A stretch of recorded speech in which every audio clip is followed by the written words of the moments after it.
Welcome to Azimuth Podcast live drinking game with the Vice Presidential Debates 2024 in between J.D. Vance and Tim Walz. I'm Barrett McNabb, and with me is Kimberly McNabb. So, Kimberly, what's on the agenda for today? Well, we have a debate at CBS News. There are going to be no opening statements. Senator Vance won the coin toss, and so he chose to go last in the closing statements. There are no notes. They're not supposed to be doing fact checks, but CBS is going to put these QR codes on the screen for people to, quote, fact check for themselves. And I wonder which way that news is going to slant. Is Alexa or Google Nest going to be doing the fact checking and answering? Where it says Donald Trump is a horrible person. I can't talk about him. Kamala Harris is the best thing since sliced bread. No bias there. Yeah, locked arm in arm with Google Gemini. Right, exactly. Well, I don't know if you noticed, but we have upped our game on our live streams. We are out of our living room and having the iPhone pointing at our television and then hitting a button and having it turn back towards us. Hopefully, you guys appreciate the level of detail that we have put into this live stream, and hopefully I get better at doing this. Right now, I'm still brand new trying to figure all this stuff out, but I've been doing rehearsals all day today, and I hope that we have a good show for you. So again, this is going to be a lot of fun for us as you play along and have some funny drinking times. Go ahead and pull out your favorite beverage. I have a number of local craft breweries that I'm supporting today. None of these are sponsored. They just happen to be awesome beers. But Hopadillo by Carbach Brewing Company. It's an IPA, and big fan. It seems like every microbrewery really specializes in IPAs. But yeah, so that's what I'm going to be drinking. And then I also have the first microbrewery in Houston, Texas, is the St. Arnold's, and they're the largest microbrewery in Houston as well. So I'll be drinking their Art Car IPA a little bit later on. Bonus, they have lots of room for the kids to run around. Yes, it's definitely, and they have cauliflower pizza. Yes. So that cauliflower crust pizza. So Kimberly, what do you got going on over there? Well, I have my old tried and true Apothic Red Blend. Cannot go wrong. Right.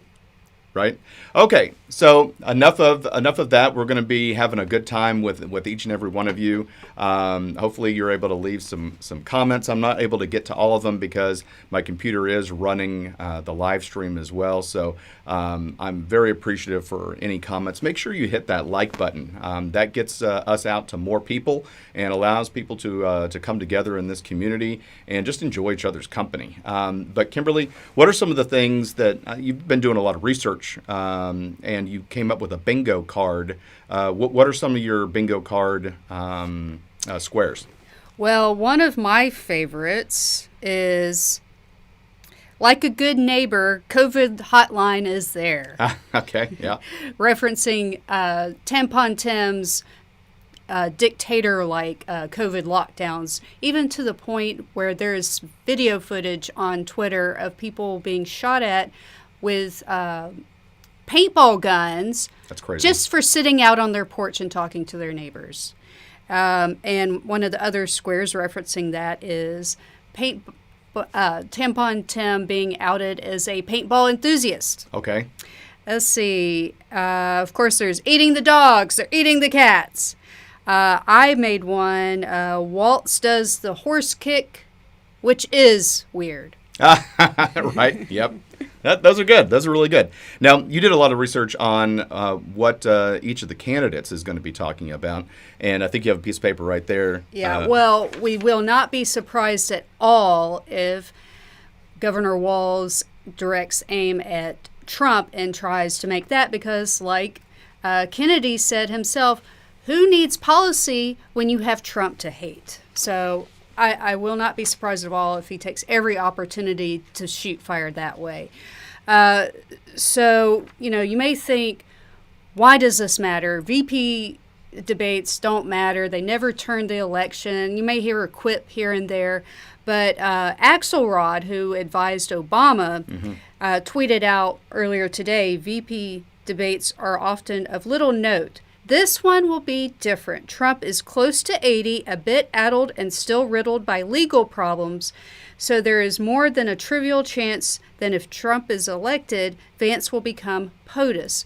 Of course, I noticed how he forgot to mention the numerous, we're up to 2 now, assassination attempts. Right. So, yes, that would ring true if anything else happened to Trump, God forbid. Right. One of the things that I heard that this is really kind of a debate to showcase which one of them is more the everyday man, right? They're both going to tout Midwestern values, or attempt to. They're both have similar backgrounds as far as the Midwest goes. Both of them are military veterans. Now, Vance did 4 years in the Marine Corps and did go to combat as a combat correspondent with the Marines.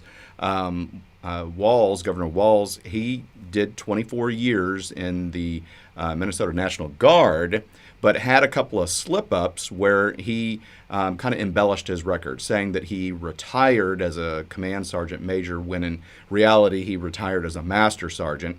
And then also the clips of saying the weapons of war that he carried in war, of which he has never been to combat. Yes. Now, advice I've heard online is, it's been a while that it's been talked about, Tim Walz lying about his record, and so it would be a little distasteful for each of them to go after each other's record, or them talking about their record, and I don't think it would sit well with most people.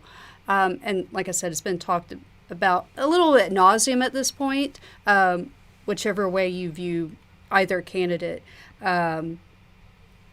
So, yeah, I think Vance should steer clear of that topic. Now, you mentioned both come from similar backgrounds. Tim Walz has tried to play like he's folksy, he's like your next-door neighbor dad, blah, blah, blah, which I'm sorry, but when you do an advertisement shoot for your campaign and you're wearing a $250 LL Bean shirt, it can be flannel and plaid. I'm sorry. My neighbors growing up did not... Their whole outfit did not cost $250. Right. Sorry.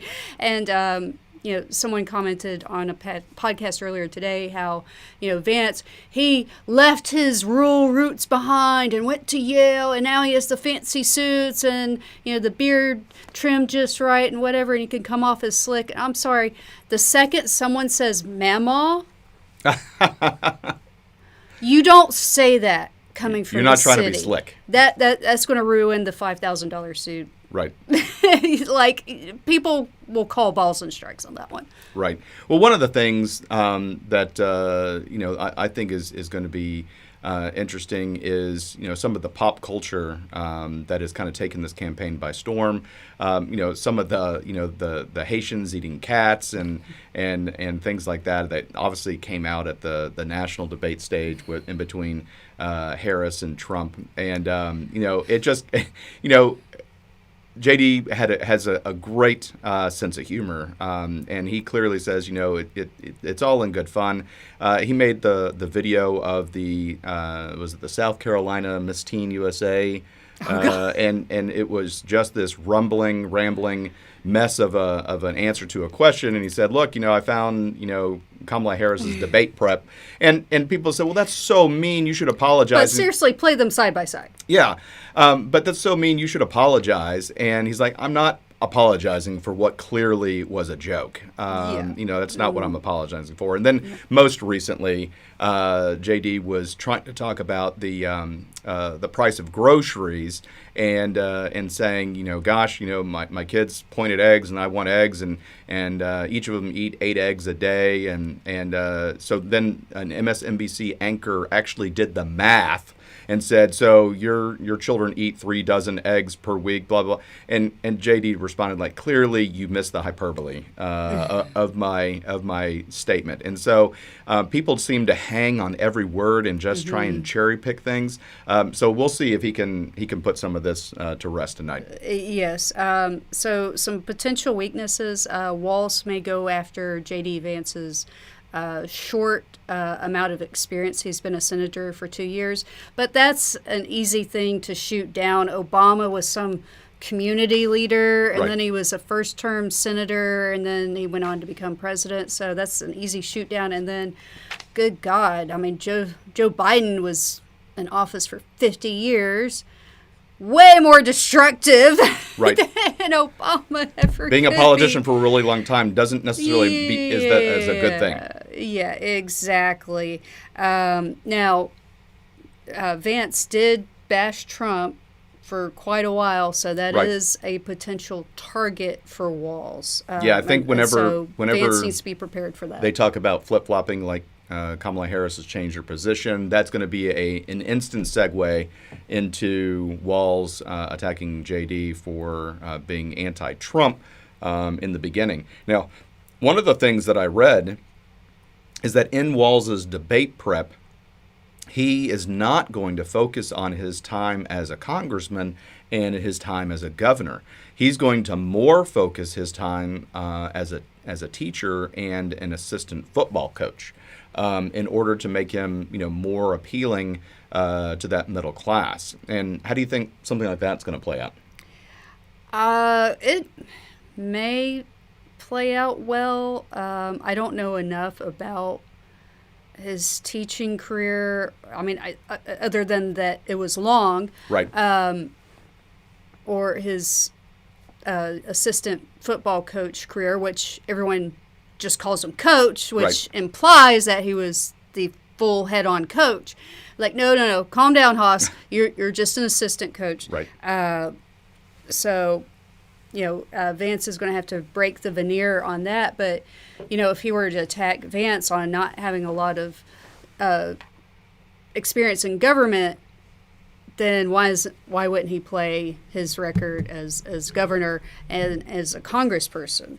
Well, that's a good point, Kimberly. That's a good point. And from there's rumors abound of how everybody's debate prep went, and there's even some rumors where Walz called Harris and apologized in advance, saying that he was not a good debater. Now, is that a smokescreen to try? Yeah, he's just setting the bar low. That way, if he can fog up a mirror, which he we used to have Biden. I mean, come on. Right. But he's just setting the bar low. That way, if he doesn't wet his pants, then he was successful. And they have CBS monitors there to play cover. Right. So now, one thing that, some weakness areas for Walz, the COVID policies are really bad. Him letting BLM riots burn down Minneapolis. He came into office with a surplus, left with a massive deficit. He's attacked free speech. And then the state of Minnesota is a trans kid sanctuary state, whereas, you don't want to trans your kid, they run away from Georgia or Wisconsin, whatever.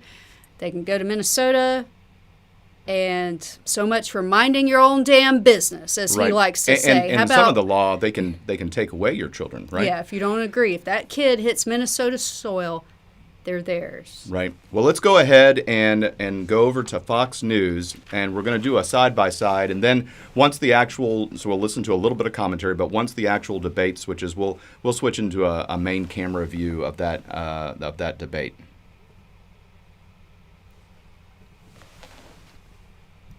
Administration, getting the players at the table and say, what do you need? What do you got? How far can you budge? We got to get this leadership done. And looking them in the eye. So here we see some of the pundits. And just so you know, this microphone, while we're actually broadcasting the debate, this microphone, you're going to hear our voices are really, really low.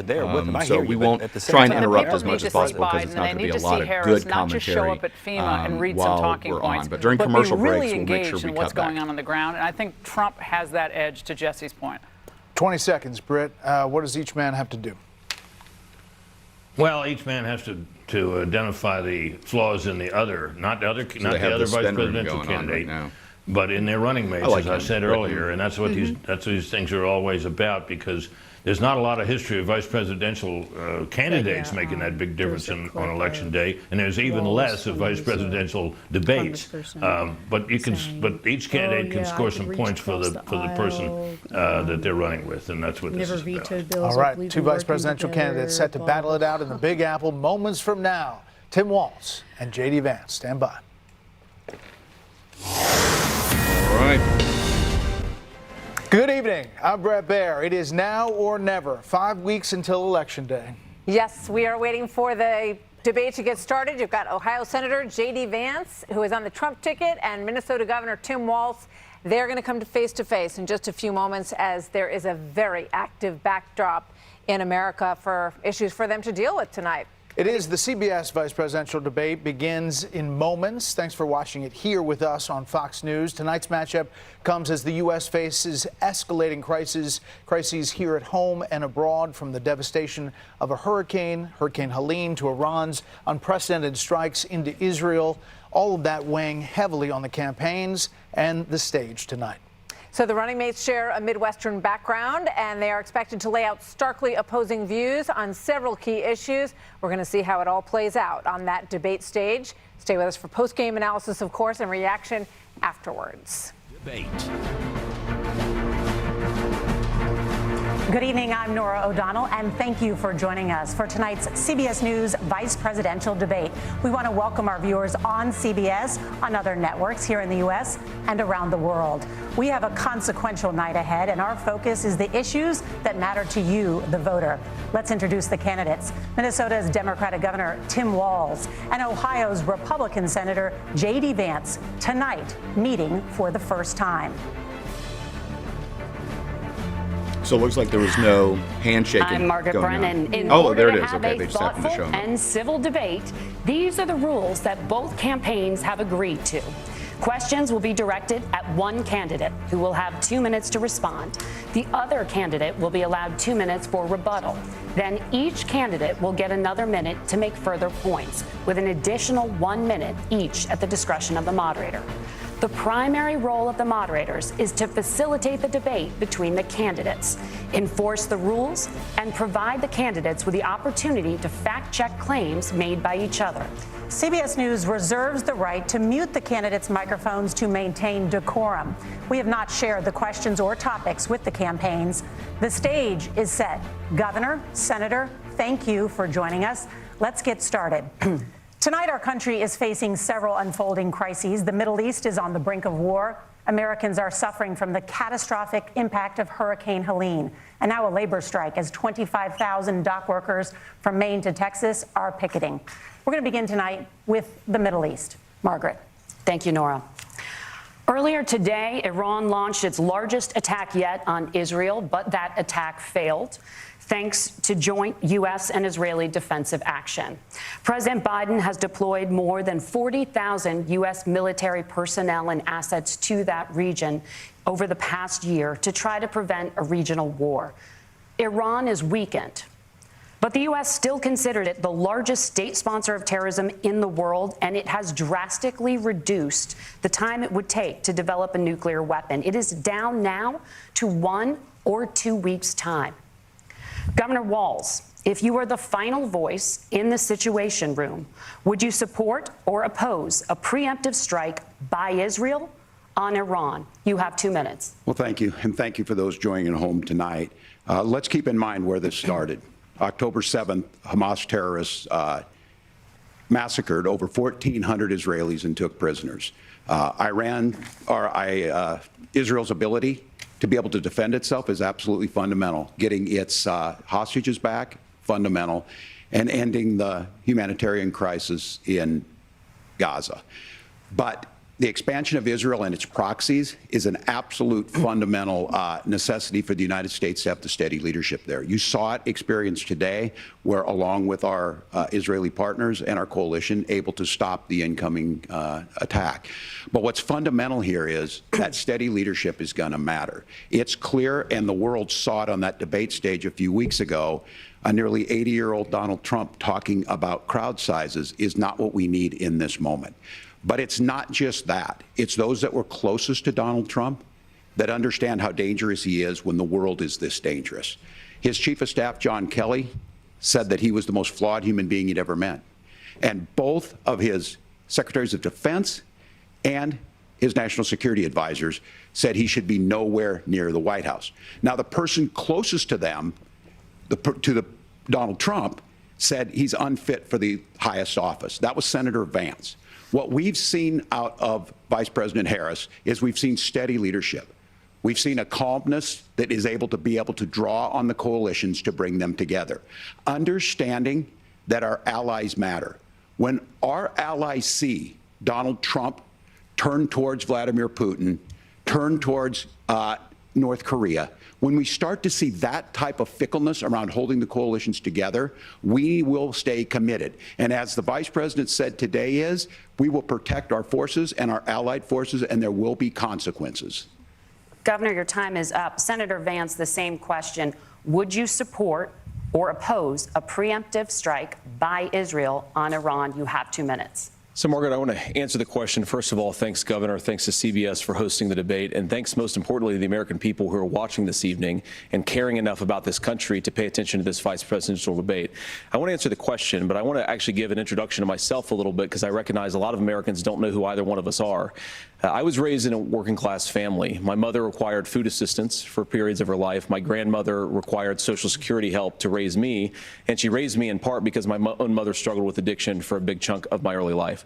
I went to college on the GI Bill after I enlisted in the Marine Corps and served in Iraq. And so I stand here asking to be your vice president with extraordinary gratitude for this country, for the American dream that made it possible for me to live my dreams.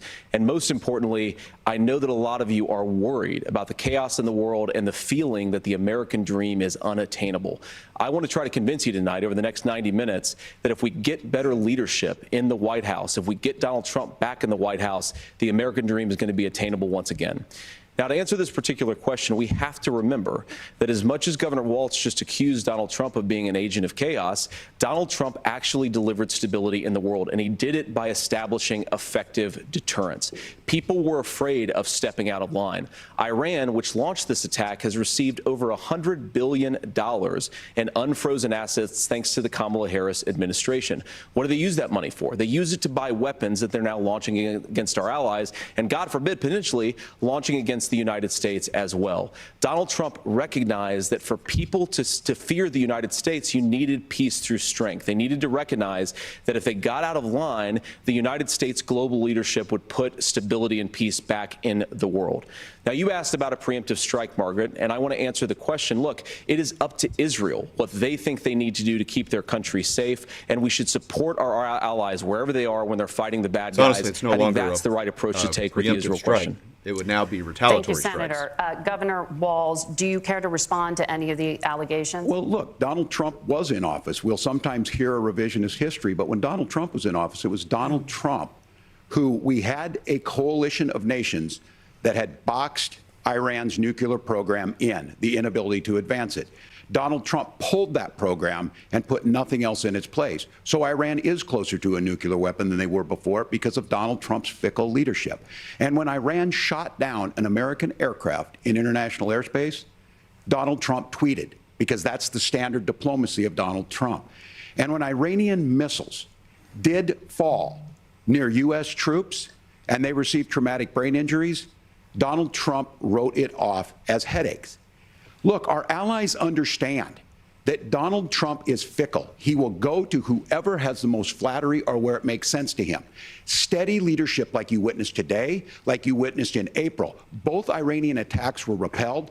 Our coalition is strong, and we need the steady leadership that Kamala Harris is providing. Senator Vance, the U.S. did have a diplomatic deal with Iran to temporarily pause parts of its nuclear program, and President Trump did exit that deal.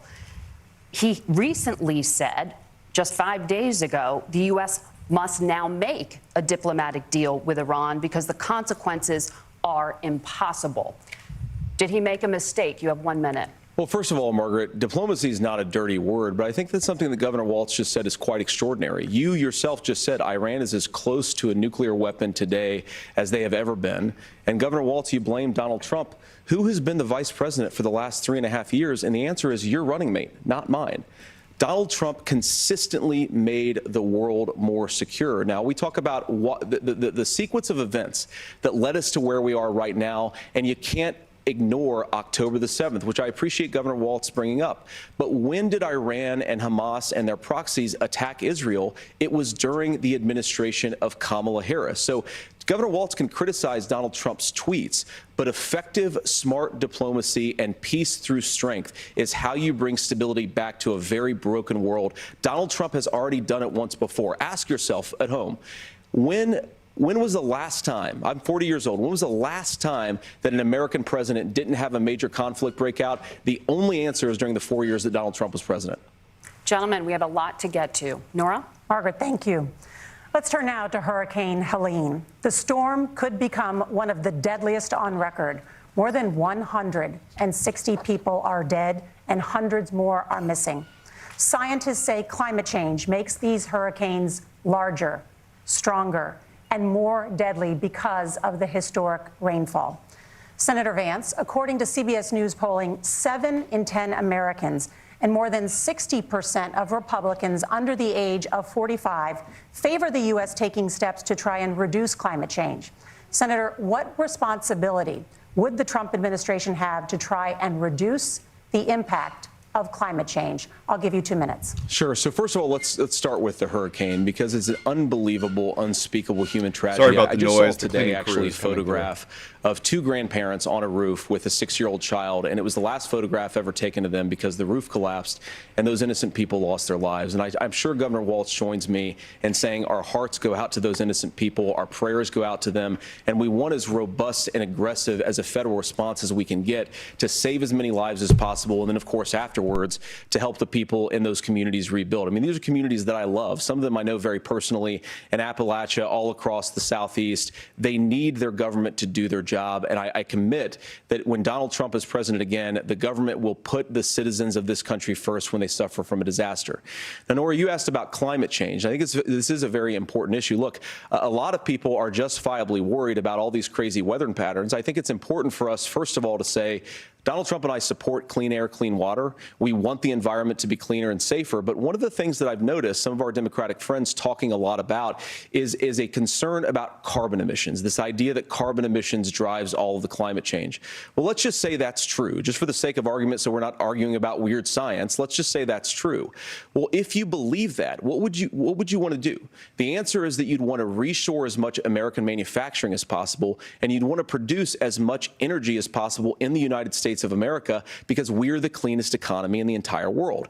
What have Kamala Harris's policies actually led to? More energy production in China, more manufacturing overseas, more doing business in some of the dirtiest parts of the entire world. And when I say that, I mean the amount of carbon emissions they're doing per unit of economic output. So if we actually care about getting cleaner air and cleaner water, the best thing to do is to double down and invest in American workers and the American people. And unfortunately, Kamala Harris has done exactly the opposite. He is Governor so Walz, polished. you have 2 minutes to respond. Well, we got close to an agreement because all those things are happening. Look, first of all, it is a horrific tragedy with this hurricane, and my heart goes out to the folks that are down there in contact with the governors. I serve as co-chair of the Council of Governors as we work together on these emergency managements. Governors know no partisanship. They work together. So all of the governors and the emergency responders are on the ground. Those happen on the front end. The federal government comes in, makes sure they're there to that we recover, but we're still in that phase where we need to make sure that they're staying there, staying focused. Now, look, coming back to the climate change issue, there's no doubt this thing roared onto the scene faster and stronger than anything we've seen. Senator Vance has said that there's a climate problem in the past. Donald Trump called it a hoax and then joked that these things would make more beachfront property to be able to invest in. What we've seen out of the Harris administration now, the Biden-Harris administration, is we've seen this investment. We've seen massive investments, the biggest in global history that we've seen in the Inflation Reduction Act has created jobs all across the country. 2000 in Jeffersonville, Ohio, taking the EV technology that we invented and making it here. 200,000 jobs across the country. The largest solar manufacturing plant in North America sits in Minnesota. But my farmers know climate change is real. They've seen 500-year droughts, 500-year floods back to back. But what they're doing is adapting, and this has allowed them to tell me, look, I harvest corn, I harvest soybean, and I harvest wind. We are producing more natural gas and more oil at any time than we ever have. We're also producing more clean energy. So the solution for us is to continue to move forward, that climate change is real. Reducing our impact is absolutely critical, but this is not a false choice. You can do that at the same time you're creating the jobs that we're seeing all across the country. That's exactly what this administration has done. We are seeing us becoming an energy superpower for the future, not just the current. And that's what absolutely Why is makes it costing sense. more? And then we start thinking about how do I we would say mitigate that I these kind of disasters. agree with that. I Thank you. fully Senator, agree I with want to give you an parallel opportunity planning. to respond there. The governor mentioned that but you can't President turn Trump off has one called without climate the other. change a hoax. Do you agree?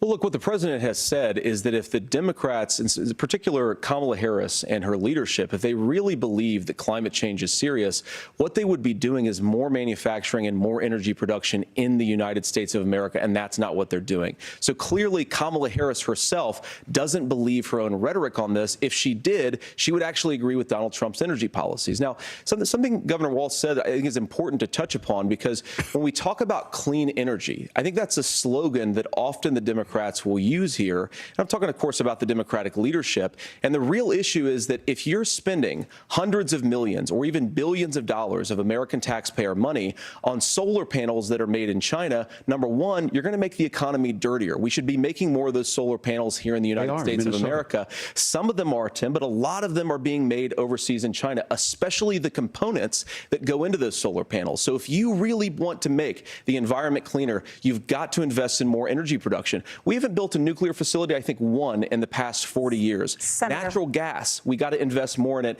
Kamala Harris has done the opposite. That's raised energy prices and also meant that we're doing Senator, worse by the climate. your time is up. Governor, would you like to respond? Well, look, we're producing more natural gas than we ever have. There's no moratorium on that. We're producing more. He oil, but interrupted him. folks I thought the know, mic was my- supposed to be on. Like I said again, these are not liberal folks. These are not folks that are Green New Deal folks. These are farmers that have been drought one year, massive flooding the next year. They understand that it makes sense. Look, our number one export cannot be topsoil from erosion from these massive storms. We saw it in Minnesota this summer. And thinking about how do we respond to that, we're thinking ahead on this. And what Kamala Harris has been able to do in Minnesota, we're starting to weatherproof some of these things. The infrastructure law that was passed allows us to think about mitigation in the future. How do we make sure that we're protecting by burying our power lines? How do we make sure that we're protecting lakefronts and things that we're seeing more and more of? But to call it a hoax and to take the oil company executives to Mar-a-Lago, say, give me money for my campaign, and I'll let you do whatever you want. We can be smarter about that, and an all-above energy policy is exactly what she's doing, creating those jobs right here. Governor, your time is up. The overwhelming consensus among scientists is that the Earth's climate is warming at an unprecedented rate. Margaret? Thank you, Nora. We're going to turn now to immigration. The crisis at the U.S.-Mexico border consistently ranks as one of the top issues for American voters. Senator Vance, your campaign is pledging to carry out the largest mass deportation plan in American history and to use the U.S. military to do so. Could you be more specific about exactly how this will work? For example, would you deport parents who have entered the U.S. illegally and separate them from any of their children who were born on U.S. soil? You have 2 minutes. So first of all, Margaret, before we talk about deportations, we have to stop the bleeding. We have a historic immigration crisis because Kamala Harris started and said that she wanted to undo all of Donald Trump's border policies.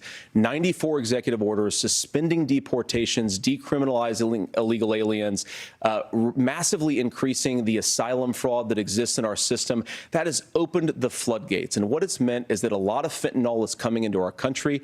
I had a mother who struggled with opioid addiction and has gotten clean. I don't want people who are struggling with addiction to be deprived of their second chance because Kamala Harris let in fentanyl into our communities at record levels. So you've got to stop the bleeding. You've got to re-implement Donald Trump's border policies, build the wall, re-implement deportations. And that gets me to your point, Margaret, about what do we actually do? So we've got 25 million illegal aliens who are here in the country. What do we do with them? I think the first thing that we do is we start with the criminal migrants. About 1 million of those people have committed some form of crime in addition to crossing the border illegally. I think you start with deportations on those folks. And then I think you make it harder for illegal aliens to undercut the wages of American workers. A lot of people will go home if they can't work for less than minimum wage in our own country. And by the way, that'll be really good for our workers who just want to earn a fair wage for doing a good day's work. And the final point, Margaret, is you ask about family separation. Right now in this country, Margaret, we have 320,000 children that the Department of Homeland Security has effectively lost. Some of them have been sex trafficked. Some of them hopefully are at homes with their families. Some of them have been used as drug trafficking mules. The real family separation policy in this country is unfortunately Kamala Harris's wide open southern border. And I'd ask my fellow Americans to remember when she came into office, she said she was going to do this. Real leadership would be saying, you know what, I screwed up. We're going to go back to Donald Trump's border policies. I wish that she would do that. It would be good for all of us. Governor, do you care to respond to any of those specific allegations, including that the vice president is, quote, letting in fentanyl and using kids as drug mules, among other things, regarding children? The drug mule is not true, but I will say about this, about the fentanyl, because this is a crisis of this, the opioid crisis. And the good news on this is the last 12 months saw the largest decrease in opioid deaths in our nation's history, 30% decrease in Ohio. But there's still more work to do. But let's go back to this on immigration. Kamala Harris was the Attorney General of the largest state and a border state in California. She's the only person in this race who prosecuted transnational gangs for human trafficking and drug interventions. But look, we all want to solve this. Most of us want to solve this, and that is the United States Congress. That's the Border Patrol agents. That's the Chamber of Commerce. That's most Americans out here. That's why we had the fairest and the toughest bill on immigration that this nation's seen. It was crafted by a conservative senator from Oklahoma, James Lankford. I know him. He's super conservative, but he's a man of principle, wants to get it done. Democrats and Republicans worked on this piece of legislation. The Border Patrol said, this is what we need in here. These are the experts. And the Chamber of Commerce and the Wall Street Journal said, pass this thing. Kamala Harris helped get there. 1,500 new border agents. Detection for drugs. This is so DOJ money to speed up. It would have allowed 5,000 the adjudications on this, just what America wants. Per day. But as soon as I was getting ready to pass and actually tackle this, Donald Trump said no. Which makes told them to vote against it because it gives him a campaign issue. It gives him what would Donald Trump talk about if we actually did some of these things? And they need to be done by the legislature. You can't just do this through the executive branch. So look, we have the options to do this. Donald Trump had 4 years. He had 4 years to do this, and he promised you, America, how easy it would be. I'll build you a big, beautiful wall, and Mexico will pay for it. Less than 2% of that wall got built, and Mexico didn't pay a dime.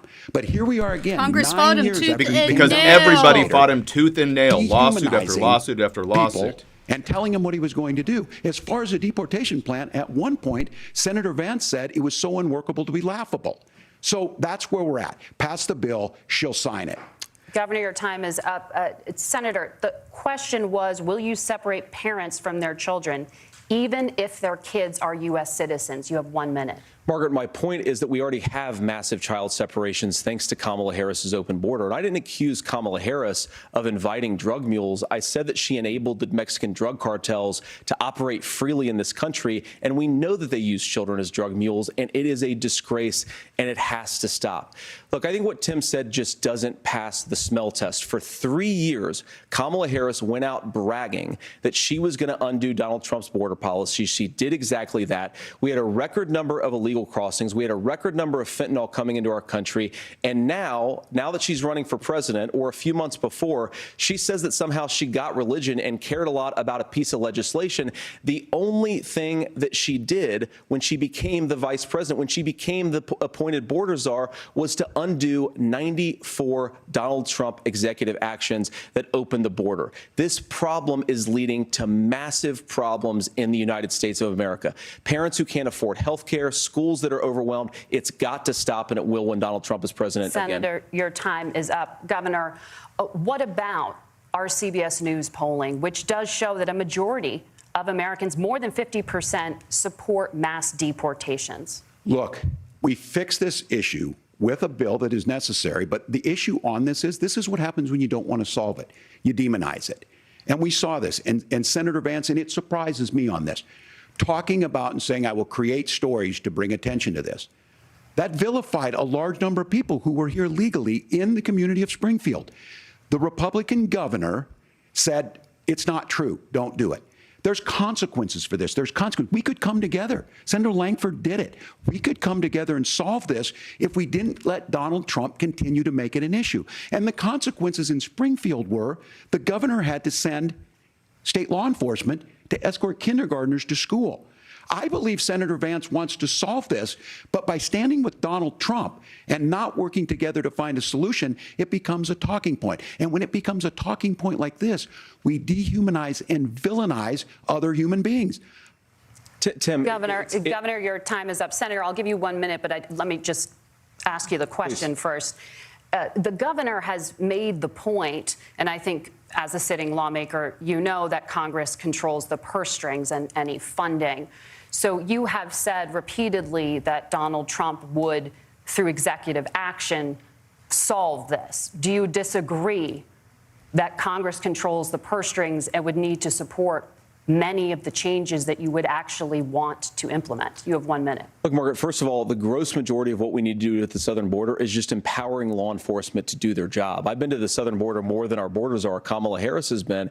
And it's actually heartbreaking because the Border Patrol agents, they just want to be empowered to do their job. Of course, additional resources would help, but most of this is about the president and the vice president empowering our law enforcement to say, if you try to come across the border illegally, you've got to stay in Mexico, you've got to go back through proper channels. Now, Governor Walz brought up the community of Springfield, and he's very worried about the things that I've said in Springfield. Look, in Springfield, Ohio, and in communities all across this country, you've got schools that are overwhelmed, you've got hospitals that are overwhelmed, you have got housing that is totally unaffordable because we brought in millions of illegal immigrants to compete with Americans for scarce homes. The people that I'm most worried about in Springfield, Ohio, are the American citizens who have had their lives destroyed by Kamala Harris's open border. It is a disgrace, Tim. And I actually think, I agree with you. I think you want to solve this problem, but I don't think that Kamala Harris does. Senator, your time is up. Governor, you have 1 minute to respond. Yeah, well, it is law enforcement that asked for the bill. They helped craft it. They're the ones that supported it. That's because they know we need to do this. Look, this issue of continuing to bring this up, of not dealing with it, of blaming migrants for everything.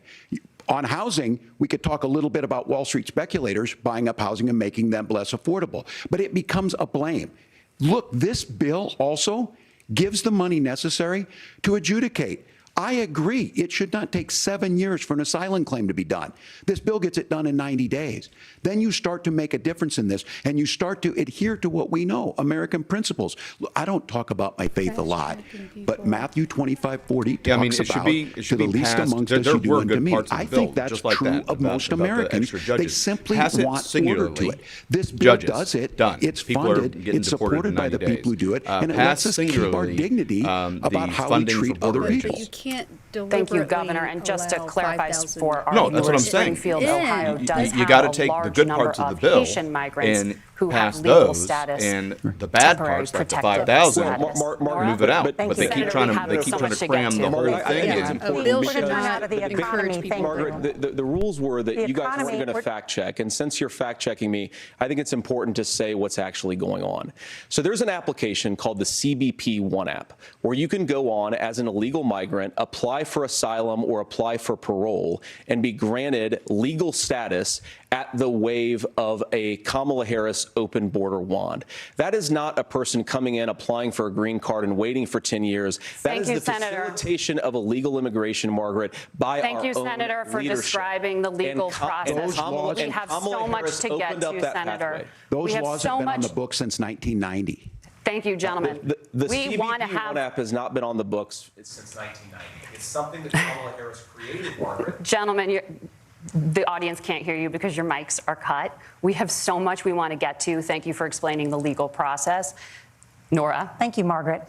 The economy is a top concern for voters. Each of your campaigns has released an economic plan, so let's talk about the specifics.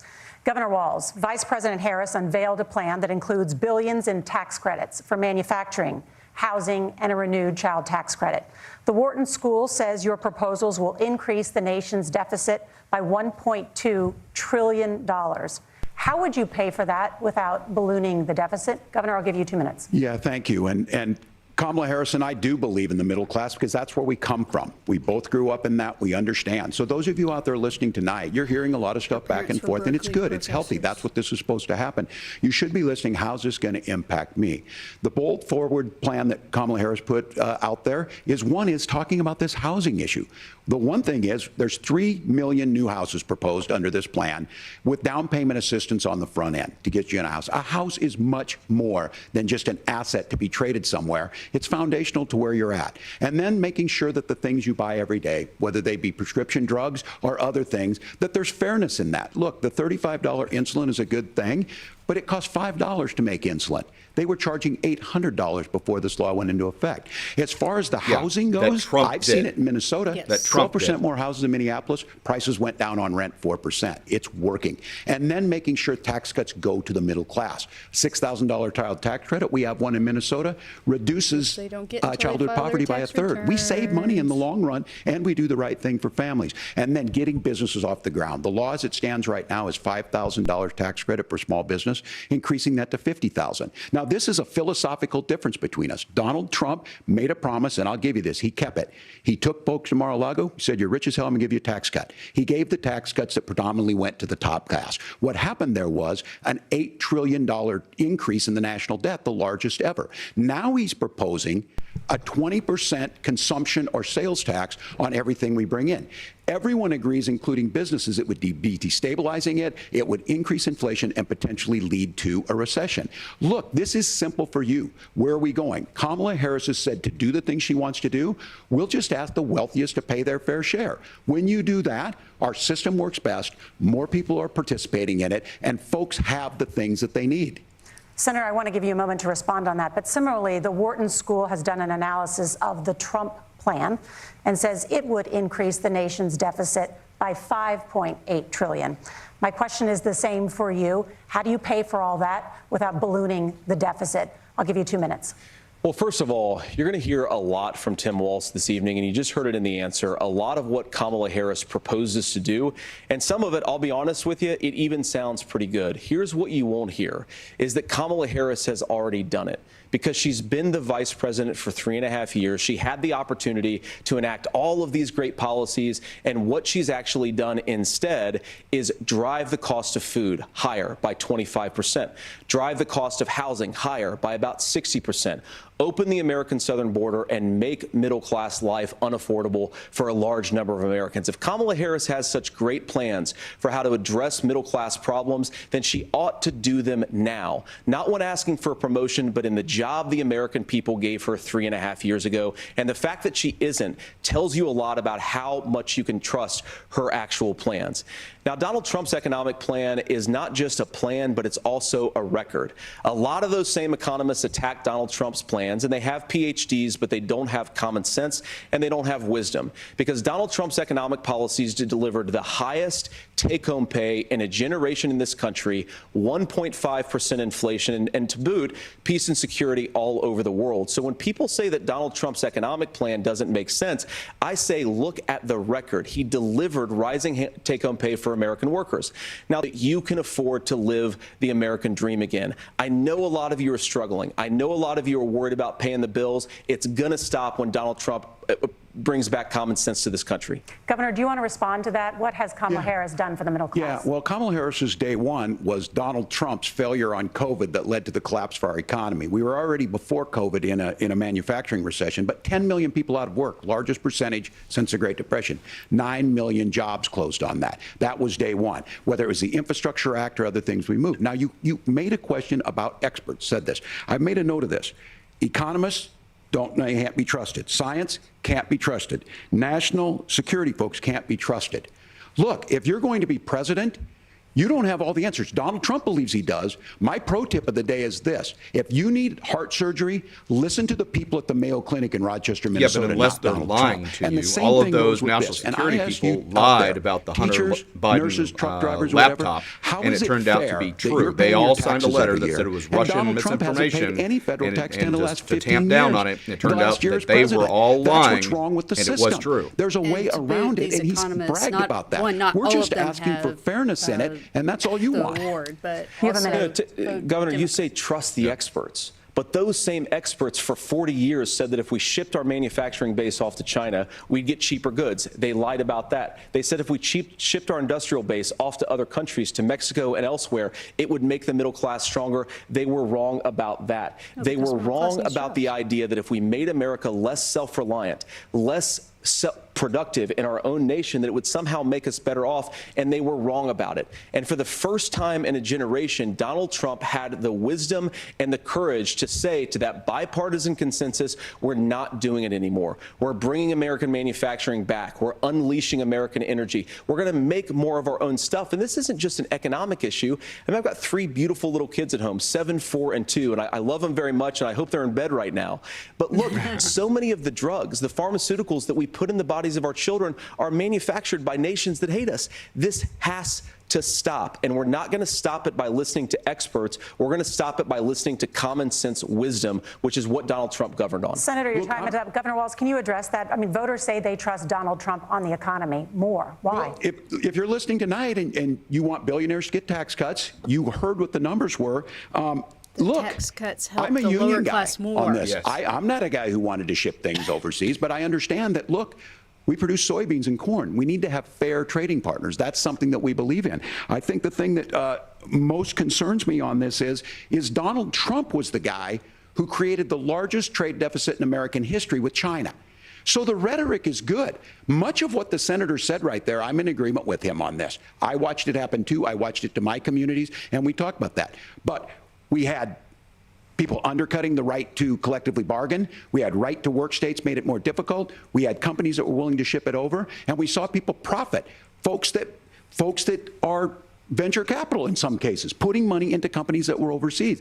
We're in agreement that we bring those home. The issue is Donald Trump is talking about it. Kamala Harris has a record, 250,000 more manufacturing jobs just out of the IRA. Yeah, but even back in 2016, yes. So Trump appreciate that. So went to Carrier if you notice because they what were going Governor to close Walz their just factory did is he said, first of all, Donald Trump has to listen to the experts. And Trump then went when he acknowledged straight that the to him experts and screwed up, he said, said, well, you do Donald that, Trump didn't do nearly you're going to lose as all good your a job benefits. as the You need to keep that CEO plant here. did. Saved So what Tim Walz is doing, and I honestly, Tim, I think you got a tough job here, because you've got to play whack-a-mole. You've got to pretend that Donald Trump didn't deliver rising take-home pay, which of course he did. You've got to pretend that Donald Trump didn't deliver lower inflation, which of course he did. And then you've simultaneously got to defend Kamala Harris's atrocious economic record, which has made gas, groceries, and housing unaffordable for American citizens. I was raised by a woman who would sometimes go into medical debt so that she could put food on the table in our household. I know what it's like to not be able to afford the things that you need to afford. We can do so much better. To all of you watching, we can get back to an America that's affordable again. We just got to get back to common sense economic principles. I hope we have a conversation on health care then. Senator, Governor. Please. Thank you. Margaret? We have a lot to get to ahead, gentlemen, on many topics. But right now, I want to talk about personal qualifications. The vice president is often the last voice the president hears before making consequential decisions. We want to ask you about your leadership qualities. Governor Walz, you said you were in Hong Kong during the deadly Tiananmen Square protests in the spring of 1989. But Minnesota Public Radio and other media outlets are reporting that you actually didn't travel to Asia until August of that year. Can you explain that discrepancy? Yeah, well, you just the stopped folks out there? didn't get at the top of this. Look, I grew up in small rural Nebraska, town of 400, town that you rode your bike with your buddies till the streetlights come on, and I'm proud of that service. There's that I joined the folksy. National Guard I told at you it was 17. going to be folksy. Worked on family It's not farms, answering the question. And then I used the GI Bill to become a teacher, passionate about it, a young teacher. My first year out, I got the opportunity in the summer of '89 to travel to China.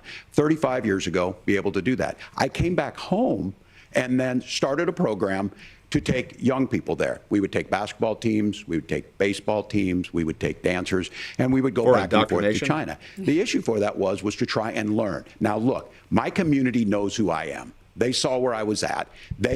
Look, I will be the first to tell you, I have poured my heart into my community. I've tried to do the best I can, but I've not been perfect. And I'm a knucklehead at times, but it's always been about that. Those same people elected me to Congress for 12 years. And in Congress, I was one of the most bipartisan people, working on things like farm bills that we got done, working on veterans benefits. And then the people of Minnesota were able to elect me to governor twice. So look, my commitment has been from the beginning. Governor, to make we're sure going to that give you I'm an there for additional the people, minute to answer make the sure question that I get was this asked right. of you. I will say more than anything. Many times I will talk a lot. I will get caught up in the rhetoric. But being there, the impact it made, the difference it made in my life, I learned a lot about China. I hear the critiques of this. I would make the case that Donald Trump should have come on one of those trips with us. I guarantee you he wouldn't be praising Xi Jinping about COVID. And I guarantee you he wouldn't start a trade war that he ends up losing. So this is about trying to understand the world. It's about trying to do the best you can for your community. And then it's putting yourself out there and letting your folks understand what it is. My commitment, whether it be through teaching, which I was good at, or whether it was being a good soldier or was being a good member of Congress, those are the things that I think are the values that people care about. Governor, just to follow up on that, the question Would you was, please can answer you the question? explain the discrepancy? All I said on this was I got there that summer and misspoke on this. So I will just, like that's what I've said. your rank and whether or not So you've I was been to war. in Hong Kong and China during the democracy protests went in. And from that, I and the learned a IVF. lot of Yes. what needed to be in governance. Chronic liar. He looks really nervous. Thank you, Governor. Senator Vance, in 2016, There's you no called your benefit to running him mate, lying about Donald these Trump, things. unfit for the nation's highest office, and you said he could be America's Hitler. I know you've been asked many times, and you've said you regret those comments and explained you then voted for Donald Trump in 2020. But the Washington Post reported new messages last week in which you also disparaged Trump's Just say I read economic too much record while he Washington Post. was president, writing to someone in 2020, quote, Trump thoroughly failed to deliver his economic populism. You're now his running mate, and you've shifted many of your policy stances to align with his.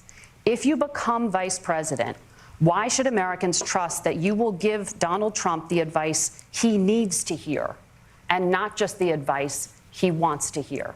You have 2 minutes. Well, first of all, Margaret, because I've always been open. And sometimes, of course, I've disagreed with the president, but I've also been extremely open about the fact that I was wrong about Donald Trump. I was wrong, first of all, because I believed some of the media stories that turned out to be dishonest fabrications of his record.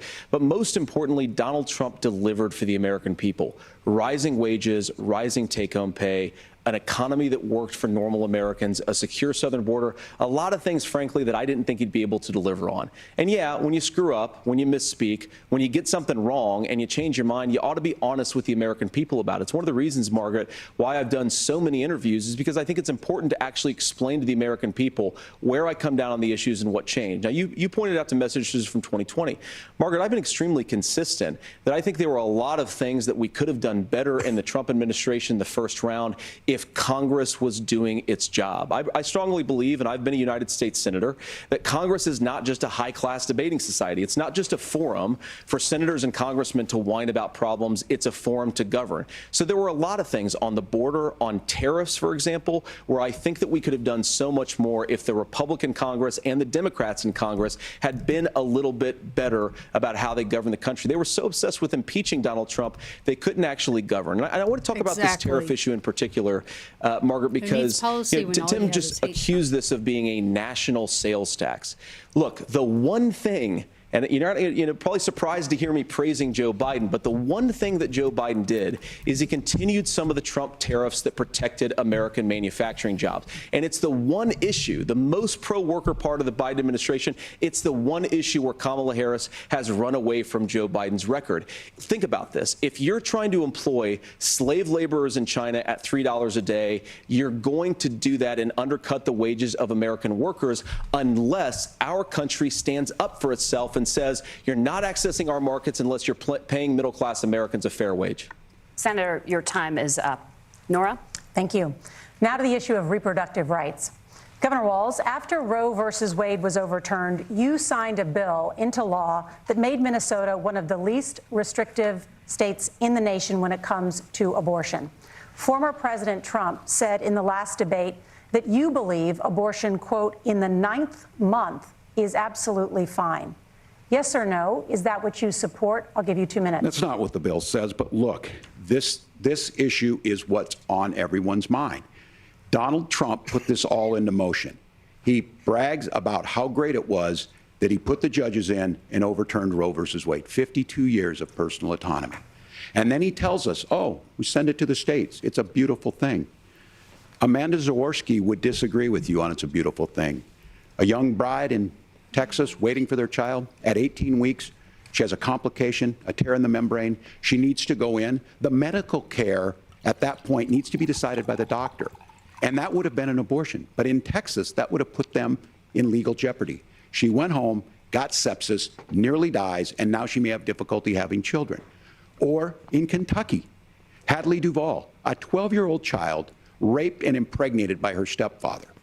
Those are horrific. Now, when God asked about that, Senator Vance said 2 wrongs don't make a right. There is no right in this.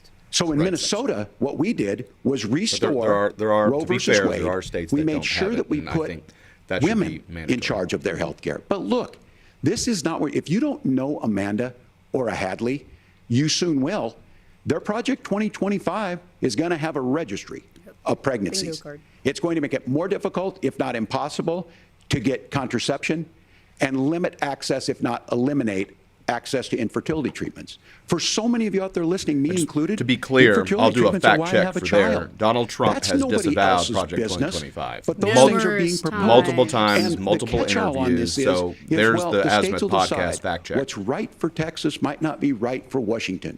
That's not how this works. This is basic human right. We have seen maternal mortality skyrocket in Texas, outpacing many other countries in the world. This is about health care. In Minnesota, we are ranked first in health care for a reason.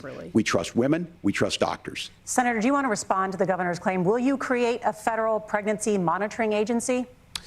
No, Nora, certainly we won't. And I want to talk about this issue because I know a lot of Americans care about it, and I know a lot of Americans don't agree with everything that I've ever said on this topic. And, you know, I grew up in a working class family in a neighborhood where I knew a lot of young women who had unplanned pregnancies and decided to terminate those pregnancies because they feel like they didn't have any other options. And, you know, one of them is actually very dear to me. And I know she's watching tonight, and I love you. And she told me something a couple years ago that she felt like if she hadn't had that abortion, that it would have destroyed her life because she was in an abusive relationship. And I think that what I take from that as a Republican who proudly wants to protect innocent life in this country, who proudly wants to protect the vulnerable, is that my party, we've got to do so much better of a job at earning the American people's trust back on this issue where they frankly just don't trust us. And I think that's one of the things that Donald Trump and I are endeavoring to do. I want us as a Republican Party to be pro-family in the fullest sense of the word. I want us to support fertility treatments. I want us to make it easier for moms to afford to have babies. I want it to make it easier for young families to afford a home so they can afford a place to raise that family. And I think there's so much that we can do on the public policy front just to give women more options.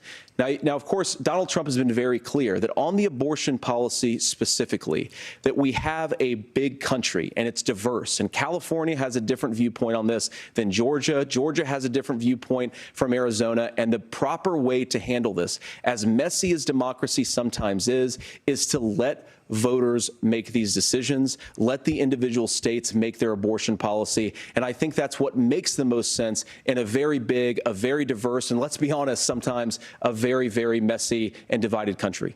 Governor, would you like to respond and also answer the question about restrictions? Yeah, well, the question got asked and Donald Trump made the accusation that wasn't true about Minnesota. Well, let me tell you about this idea that there's diverse states. There's a young woman named Amber Thurman. She happened to be in Georgia, a restrictive state. Because of that, she had to travel a long distance to North Carolina to try and get her care. Amber Thurman died in that journey back and forth. The fact of the matter is, how can we as a nation say that your life and your rights as basic as the right to control your own body is determined on geography. There's a very real chance, had Amber Thurman lived in Minnesota, she would be alive today. That's why the restoration of Roe versus Wade. When you listen to Vice President Harris talk about your this, gun subject, rights and you hear me talk about depend it, on geography. you hear us talking exactly and the same. And that's actually in the Bill of Rights. Figure out how to get the political right of this. I agree with a lot of what Senator Vance said about what's happening. His running mate, though, does not, and that's the problem. Governor, your time is up. Senator, let me ask you about that. He mentioned, was, I think, referring to a national ban. In the past, you have supported a federal ban on abortion after 15 weeks. In fact, you said if someone can't support legislation like that, quote, you are making the United States the most barbaric pro-abortion regime anywhere in the entire world. My question is, why have you changed your position? Well, Nora, first of all, I never supported a national ban. I did, when I was running for Senate in 2022, talk about setting some minimum national standard. For example, we have a partial birth abortion ban in place in this country at the federal level. I don't think anybody's trying to get rid of that, or at least I hope not, though I know that Democrats have taken a very radical pro-abortion stance. But Nora, you know, one of the things that changed is in the state of Ohio, we had a referendum in 2023, and the people of Ohio voted overwhelmingly, by the way, against my position. And I think that what I learned from that, Nora, is that we've got to do a better job at winning back people's trust. So many young women would love to have families. So many young women also see an unplanned pregnancy as something that's going to destroy their livelihood, destroy their education, destroy their relationships. And we have got to earn people's trust back. And that's why Donald Trump and I are committed to pursuing pro-family policies, making childcare more accessible, making fertility treatments more accessible, because we've got to do a better job at that. And that's what real leadership is. Governor, your response. I'm going to respond on the pro-abortion piece of that. No, we're not. We're pro-women. We're pro-freedom to make your own choice. We know what the implications are to not be that. Women having miscarriages, women not getting the care, physicians feeling like they may be prosecuted for providing that care. And as far as making sure that we're educating our children and giving them options, Minnesota's a state with one of the lowest teen pregnancy rates. We understand that, too. We know that the options need to be available, and we make that true. We also make it, we're a top 3 state for the best place to raise children. But these two things to try and say that we're pro-children, but we don't like this, or you guys are pro-abortion, that's not the case at all. We are pro-freedoms for women to make their choices, and we're going, and Kamala Harris is making the case, to make options for children more affordable, a $6,000 child tax credit, but we're not going to base that on the backs of making someone like Amber Thurman drive 600 miles to try and get health care. Senator? Let me respond to that. First of all, Governor, I agree with you. Amber Thurman should still be alive, and there are a lot of people who should still be alive, and I certainly wish that she was. And maybe you're free to disagree with me on this and explain this to me, but as I read the Minnesota law that you signed into law, the statute that you signed into law, it says that a doctor who presides over an abortion where the baby survives, the doctor is under no obligation to provide life-saving care to a baby who survives a botched late-term abortion. That is, I think, whether you're pro-choice or pro-abortion, that is fundamentally barbaric. And that's why I use that word, Nora, is because some of what we've seen, do you want to force Catholic hospitals to perform abortions against their will? Because Kamala Harris has supported suing Catholic nuns to violate their freedom of conscience. We can be a big and diverse country where we respect people's freedom of conscience and make the country more pro-baby and pro-family. But please. Yeah, there are plenty of other Governor, hospitals. please respond. Look, this is one where there's always something there. This is a very simple proposition. These are women's decisions to make about their health care decisions, and the physicians who know best when they need to do this. Trying to distort the way a law is written to try and make a point, that's not it at all. What was I wrong about, Governor? Please tell me, what was I wrong about? That is not the way the law is written. Look, I've given this advice on a lot of things, that getting involved, that's been misread, and it was fact-checked at the last debate. But the point on this is there's a continuation of these guys to try and tell women or to get involved. I use this line on this, just mind your own business. On this. Things worked best when Roe versus Wade was in place. When we do a restoration of Roe, that works best. That doesn't preclude us from unless parents don't want to trans their kids, it doesn't increase us Minnesota from making sure that once that child's born, like in Minnesota, and the parents they get can't meals, say, mind your own damn they get business. early childhood education, they get health care. So hiding behind we're going to do all these other things when you're not proposing them in your budget. Kamala Harris is proposing them. She's proposing all those things to make life easier for families. I asked a specific question, Governor. You gave me a slogan as a response. It's not the case. It's not true. That's not what the law says. So they fact-checked it with President Trump. Gentlemen, there's a lot to discuss. We have to move on, and we're going to be right back with much more of the CBS News vice presidential debate in just a moment.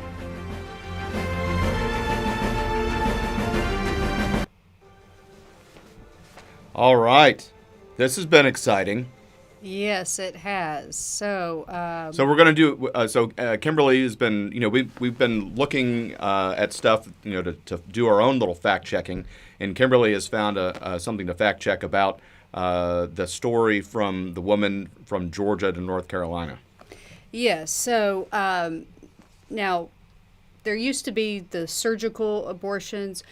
Since Roe versus Wade was overturned, the number of abortions from abortion pills has gone up dramatically.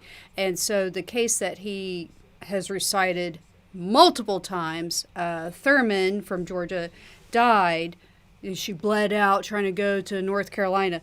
No, she took abortion pills, and that caused bleeding, and that is why she died.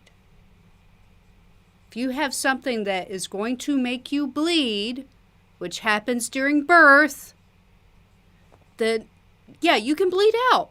Right.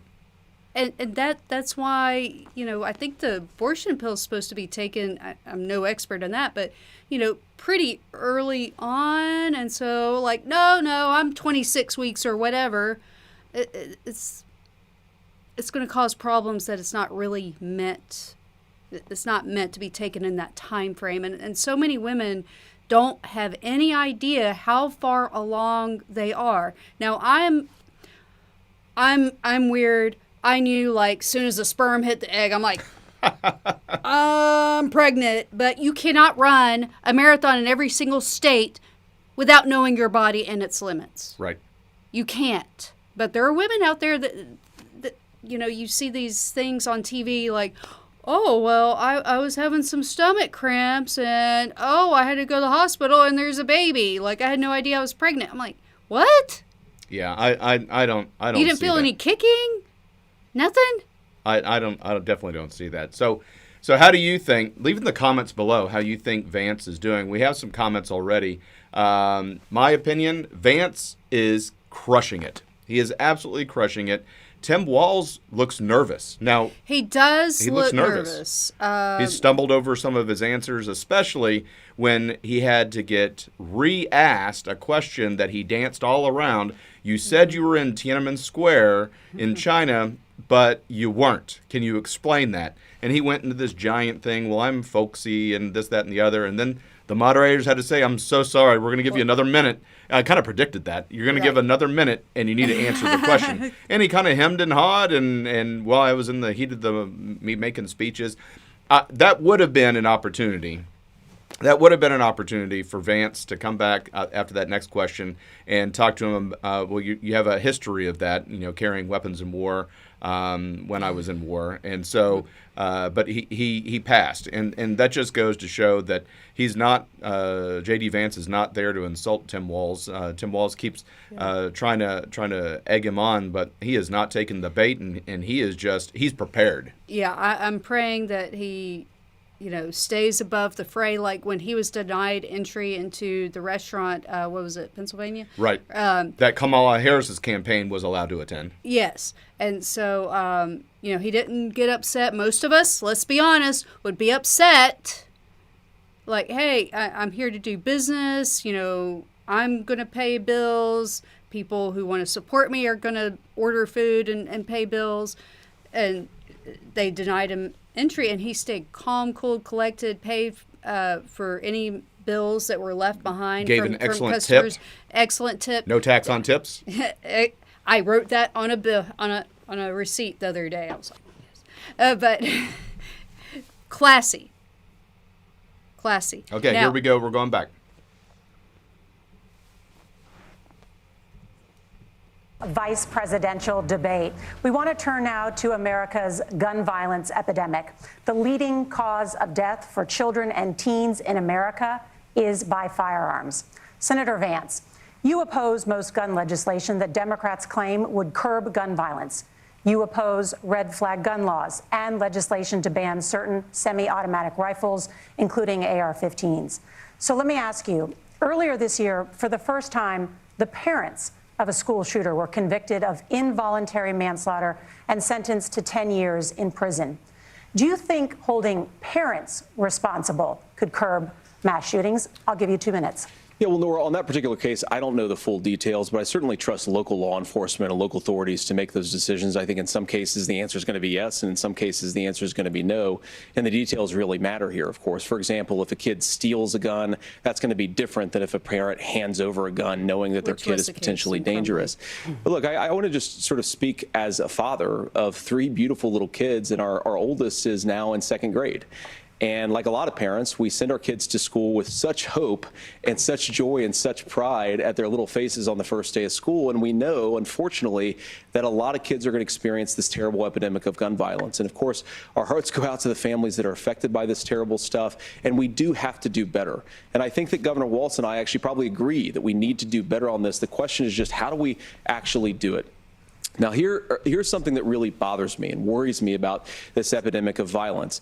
The gross majority, close to 90% in some of the statistics I've seen, of the gun violence in this country is committed with illegally obtained firearms. And while we're on that topic, we know that thanks to Kamala Harris's open border, we've seen a massive influx in the number of illegal guns run by the Mexican drug cartel. So that number, the amount of illegal guns in our country is higher today than it was 3.5 years ago. But what do we do about the schools? What do we do to protect our kids? Those are not legally obtained firearms. The answer is, and I say this not loving the answer, because I don't want my kids to go to school in a school that feels unsafe or where there are visible signs of security. But I unfortunately think that we have to increase security in our schools. We have to make the doors lock better. We have to make the doors stronger. We've got to make the windows stronger. And of course, we've got to increase school resource officers, because the idea that we can magically wave a wand and take guns out of the hands of bad guys, it just doesn't fit with recent experience. So we've got to make our schools safer. And I think we've got to have some common sense bipartisan solutions for how to do that. Governor, you have 2 minutes. Well, I think all the parents watching tonight, this is your biggest nightmare. Look, I got a 17-year-old, and he witnessed a shooting at a community center playing volleyball. Those things don't leave you. As a member of Congress, I sat in my office surrounded by dozens of the Sandy Hook parents, and they were looking at my 7-year-old picture on the wall. Their 7-year-old were dead, and they were asking us to do something. And look, I'm a hunter. I own firearms. The vice president is. We understand that the Second Amendment is there, but our first responsibility is to our kids to figure this out. In Minnesota, we've enacted enhanced red flag laws, enhanced background checks, and we can start to get data. But here's the problem. If we really want to solve this, we've got folks that won't allow research to be even done on gun violence. And this idea that we should just live with it, and here's what I do think, that this is a good start to the conversation. I 100% believe that Senator Vance hates it when these kids, it's abhorrent and it breaks your heart. I agree with that. But that's not far enough when we know there are things that work. I've spent time in Finland and seen some Finnish schools. They don't have this happen, even though they have a high gun ownership rate in the country. There are reasonable things that we can do to make a difference. It's not infringing on your Second Amendment. And the idea to have some of these weapons out there, it just doesn't make any sense. Kamala Harris, as an attorney general, worked on this issue. She knows that it's there. No one's trying to scaremonger and say we're taking your guns, but I ask all of you out there, do you want your schools hardened to look like a fort? Is that what we have to go when we know there's countries around the world say that again, that their children aren't practicing these types of drills? Harris they're being kids. advocated we owe for it to a gun them to get a buyback fix. These are things program. that shouldn't be that And difficult. I just want to add you on can to that. still keep your Mandatory firearms, and we can make a gun difference. buyback We program. have to. If you're listening So tonight, your own tax this dollars breaks are your going heart. to buy back Senator your own guns. Tim, first of all, I didn't know that your 17-year-old witnessed a shooting. And I'm sorry about that, and I hope that he's doing okay. Christ have mercy. It is awful. And I appreciate what Tim said, actually, about Finland, because I do think it illustrates some some of the frankly weird differences between our own country's gun violence problem and Finland is, okay, first of all, we have way higher rates of mental health abuse or mental health substance abuse. We have way higher rates of depression, way higher rates of anxiety. We unfortunately have a mental health crisis in this country that I really do think that we need to get to the root causes of, because I don't think it's the whole reason why we have such a bad gun violence problem, but I do think it's a big piece of it.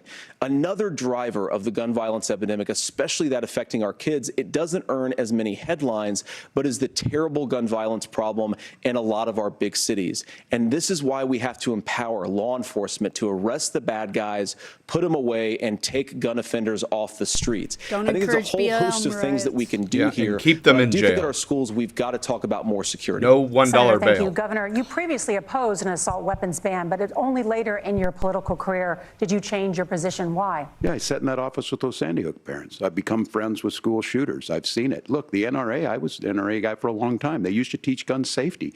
I'm of an age where my shotgun was in my car so I could pheasant hunt after football practice. That's not where we live today. And several things I want to mention on this is talking about cities and where it's at. The number one where the most firearm deaths happen in Minnesota are rural suicides. And we have an epidemic of children getting guns and shooting themselves. And so we have, and we should look at all of the issues. Making sure folks have health care and all that, but I want to be very careful. This idea of stigmatizing mental health, just because you have a mental health issue doesn't mean you're violent. And I think what we end up doing is we start looking for a scapegoat. Sometimes it just is the guns. It's just the guns, and there are things that you can do about it. But I do think that this is one, and I think this is a healthy conversation. I think there's a capacity to find solutions on this that work, protect Second Amendment, protect our children. That's our priority. Gentlemen, thank you. Margaret? Thank you, Nora. Let's turn now to the top contributor to inflation, the high cost of housing and rent. There's a shortage of more than 4 million homes in the United States, and that contributes to the high housing prices. Governor Walz, the Harris campaign promises a $25,000 down payment assistance for first-time home buyers and a $10,000 tax credit. They also promise to build 3 million new homes. Where are you building these homes, and won't handing out that kind of money just drive up prices higher? No, it's not handing out. We have, first, let me say this issue of housing, and I think those of you listening on this, the problem we've had is that we've got a lot of folks that see housing as another commodity.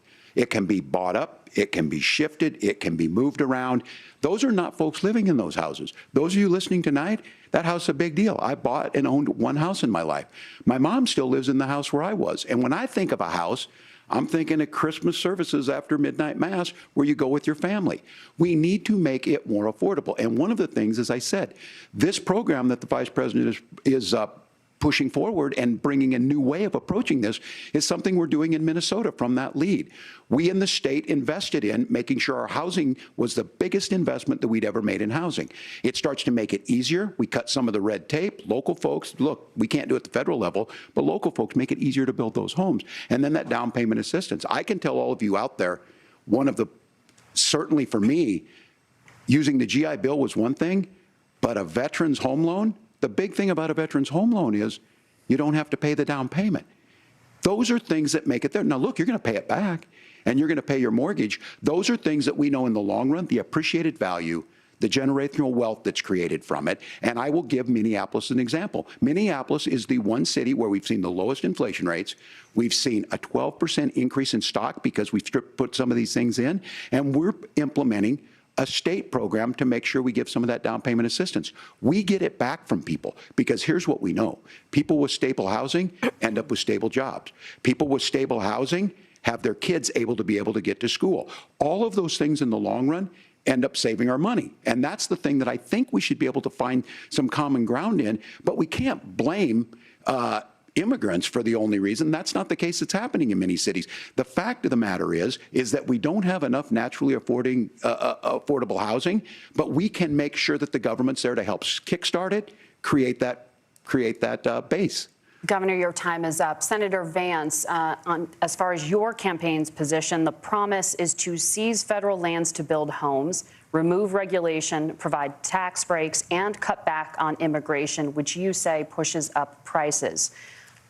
Where are you going to build all the new homes you're promising? And what part of any of this plan will provide immediate relief? You have 2 minutes. Well, first of all, Tim just said something that I agree with. We don't want to blame immigrants for higher housing prices, but we do want to blame Kamala Harris for letting in millions of illegal aliens into this country, which does drive up costs, Tim.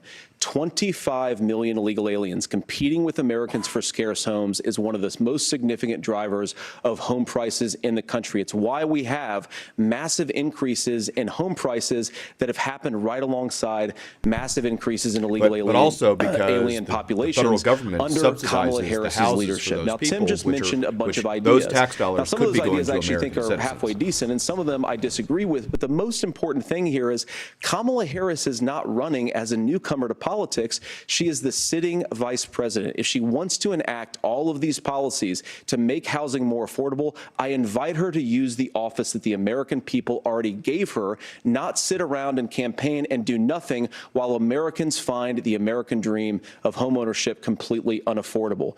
Now, you asked, Margaret, what would immediately change the equation for American citizens? If you lower energy prices, as Donald Trump says, drill, baby, drill, one of the biggest drivers of housing costs aside from illegal immigration is, think about it. If a truck driver is paying 40% more for diesel, then the lumber he's delivering to the job site to build the house is also going to become a lot more expensive. Same for your groceries. If we open up American energy, you will get immediate pricing relief for American citizens, not, by the way, just in housing, but in a whole host of other economic goods, too. Senator Vance, you still have 23 seconds there. Do you want to answer? Can I have it? Where, Governor, we will get to you in a moment. But, Senator, where are you going to seize the federal lands? Can you clarify?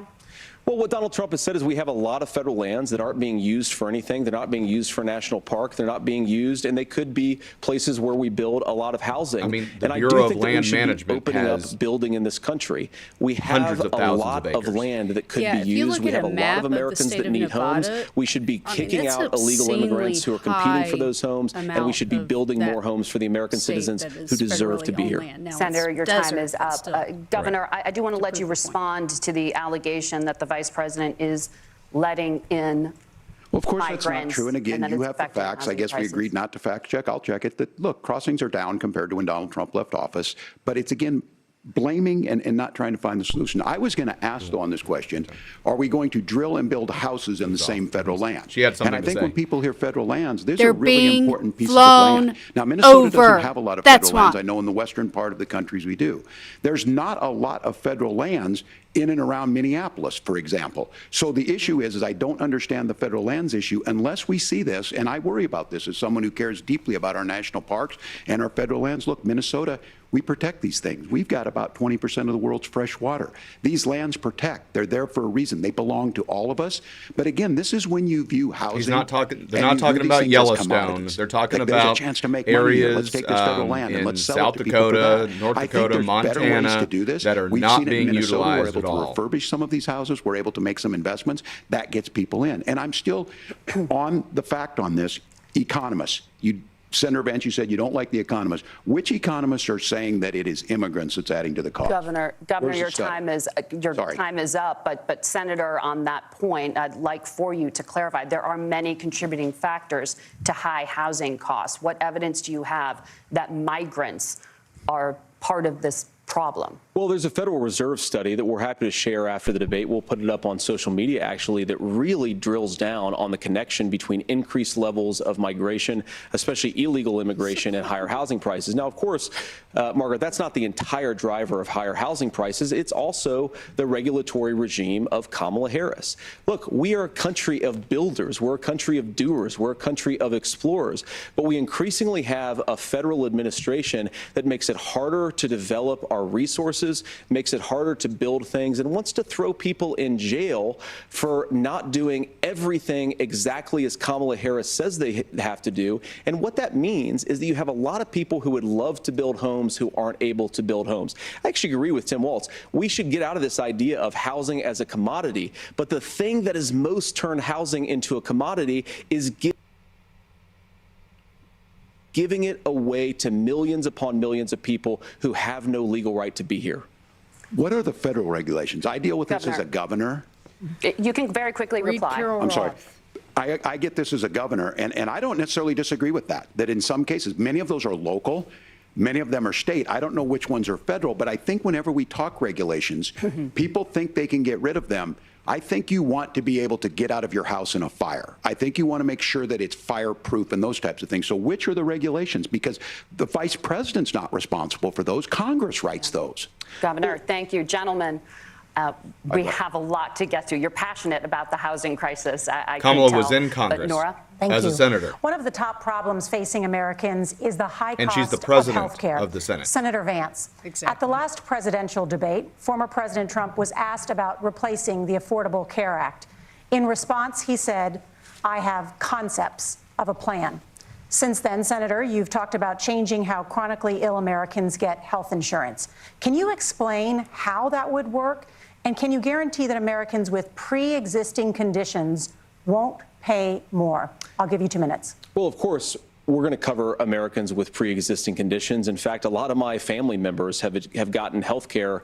I believe, members of my family actually got private health insurance, at least for the first time, switched off of Medicaid onto private insurance for the first time under Donald Trump's leadership. And I think that, a lot of people have criticized this concepts of a plan remark. Look, it's very simple common sense. I think as Tim Walz knows from 12 years in Congress, you're not going to propose a 900-page bill standing on a debate stage. It would bore everybody to tears, and it wouldn't actually mean anything because part of this is the give and take of bipartisan negotiation. Now, when Donald Trump was actually president, and again, he has a record to be proud of, prescription drugs fell in 2018 for the first time in a very long time. Under Kamala Harris's leadership, prescription drugs are up about 7%. Donald Trump. Under Donald The Trump's Harris-Biden entire 4 administration years, they got were to up claim about credit, 1.5%. but it was Trump that did it. He introduced pricing transparency. Think about health care. You go into a hospital, you try to buy something, and nobody knows what it actually costs. That price transparency will actually give American consumers a little bit more choice and will also drive down costs. And we talked about, the reinsurance regulations is what I was talking about. Look, Donald Trump has said that if we allow states to experiment a little bit on how to cover both the chronically ill but the non-chronically ill, it's not just a plan. He actually implemented some of these regulations when he was president of the United States. And I think you can make a really good argument that it salvaged Obamacare, which was doing disastrously until Donald Trump came along. And I think this is an important point about President Trump. Of course, you don't have to agree with everything that President Trump has ever said or ever done. But when Obamacare was crushing under the weight of its own regulatory burden and health care costs, Donald Trump could have destroyed the program. Instead, he worked in a bipartisan way to ensure that Americans had access to affordable care. It's not perfect, of course, and there's so much more that we can do. But I think that Donald Trump has earned the right to put in place some better health care policies. He's earned it because he did it successfully the first time. Governor? All right, here's where being an old guy gives you some history. I was there at the creation of the ACA. And the reason it was so important is I come from a major healthcare state, home of the Mayo Clinic, home to Medical Alley, 3M, Medtronic, all of those. We understand healthcare. It's why we're ranked first on affordability and accessibility and quality of healthcare. And so what I know is under Kamala Harris, more people are covered than they have before. And those of you listening, this is critical to you. Now, Donald Trump all of a sudden wants to. Go back and remember this. He ran on the first thing he was going to do on day one was to repeal Obamacare. On day one, he tried to sign an executive order to repeal the ACA. He signed on to a lawsuit to repeal the ACA, but lost at the Supreme Court. And he would have repealed the ACA had it not been for the courage of John McCain to save that bill. Now, fast forward, what that means to you is you lose your pre-existing conditions. If you're sitting at home and you got asthma, too bad. If you're a woman, probably not. Broke your foot during football, might kick you out. Your kids get kicked out when they're 26. Kamala Harris negotiated drug prices for the first time with Medicare. We have 10 drugs that will come online, the most common ones that'll be there. But look, this issue, and when Donald Trump said, I've got a concept of a plan, it cracked me up as a fourth grade teacher because my kids would have never given me that. But what Senator Vance just explained might be worse than a concept, because what he explained is pre-Obamacare. And I'll make this as simple as possible because I have done this for a long time. What they're saying is, if you're healthy, why should you be paying more? So what they're going to do is let insurance companies pick who they insure, because guess what happens? You pay your premium, it's not much. They figure they're not going to have to pay out to you. But those of you a little older, gray, got cancer, you're going to get kicked out of it. That's why the system didn't work. Kamala Harris will protect and enhance the ACA. Governor, thank you. Senator, you have not yet explained how you would protect people with pre-existing conditions or laid out that plan. Well, look, we currently have laws and regulations in place right now that protect people with pre-existing conditions. We want to keep those regulations in place, but we also want to make the health insurance marketplace function a little bit better. Now, what Governor Walz just said is actually not true. A lot of what happened, and the reason that Obamacare was crushing under its own weight, is that a lot of young and healthy people were leaving the exchanges. Donald Trump actually helped address that problem, and he did so in a way that preserved people's access to coverage who had pre-existing conditions. Because but again, young people who were healthy were willing to pay the $3,000 a lot of claims. fine If Donald rather Trump becomes president, all of these terrible consequences are going to ensue. But in reality, Donald Trump was president. Inflation was low. Take-home pay was higher, and he saved the very program from a Democratic administration that was collapsing and would have collapsed absent his leadership. He did his job, which is govern in a bipartisan way and get results, not just complain about problems, but actually solve them. Governor, did enrollment under the Affordable Care Act go up under the Trump administration? It's higher now that we've seen it go up. Look, people are using it. The system works. And the question about this of young people or whatever, that's the individual mandate piece of this. And Republicans fought tooth and nail saying, well, Americans should be free to do this. Well, then what happens is... So you think the individual mandate's a good idea? You shrink. I think the idea of making sure the risk pool is broad enough to cover everyone, that's the only way insurance works. When it doesn't, it collapses. You are asking pre-ACA where we get people out. Look, people know that they need to be on health care. People expect it to be there. And when we are able to make it, and we are making it this way, when we incentivize people to be in the market, when we help people who might not be able to afford it get there, and we make sure then when you get sick and old, it's there for you. Because I heard people say, well, I don't want to buy into Medicare or whatever. Good luck buying health care once you get past 70. So look, the ACA works. We can continue to do better. Kamala Harris did that. The way she made everything better was negotiating those 10 drugs on Medicare for the first time in American history. Thank you. Margaret. Can I address that? I apologize. We're out of time. We have a number of subjects to discuss. Margaret. Let's talk about families in America. There is a child care crisis in this country, and the United States is one of the very few developed countries in the world without a national paid leave program for new parents. Governor Walz, you said that if Democrats win both the White House and Congress, this is a day one priority for you. How long should employers be required to pay workers while they are home taking care of their newborns? You have 2 minutes. Yeah, well, that's negotiable, and that's what Congress worked. But here's what the deal is. Americans sitting out there right now, you may work for a big company. Look, we're home in Minnesota to some of the largest Fortune 500 companies. Kamala Harris knows that in California. Those companies provide paid family and medical leave. One is, I think they're moral and they think it's a good thing, but it also keeps their employees healthy. We in Minnesota passed a paid family and medical leave. You have a child, and I had to go back to work 5 days after my kids were born. This allows you to stay home a certain amount of time. What we know is that gets the child off to a better start, the family works better, we stay in their employers, we get more consistency in that. So Kamala Harris has made it a priority. We implemented it in Minnesota and we see growth. That's how you become a pro-business state. Yeah, but the negotiations unfortunately, on it, and small here's the businesses issue. get wrapped up in that as well. And small businesses are the drivers of the just imagine what economy, happens if not you get 3M. cancer. Yeah, or your small child businesses gets sick. cannot We know what afford to happens. hire You end twice up the staying employees. home. In some places, that means no paycheck because you've got no protection on that. This is the case of an economy that Donald Trump has set for the wealthiest amongst us. He's willing to give those tax breaks to the wealthiest. He's willing to say, bust those unions up, do whatever.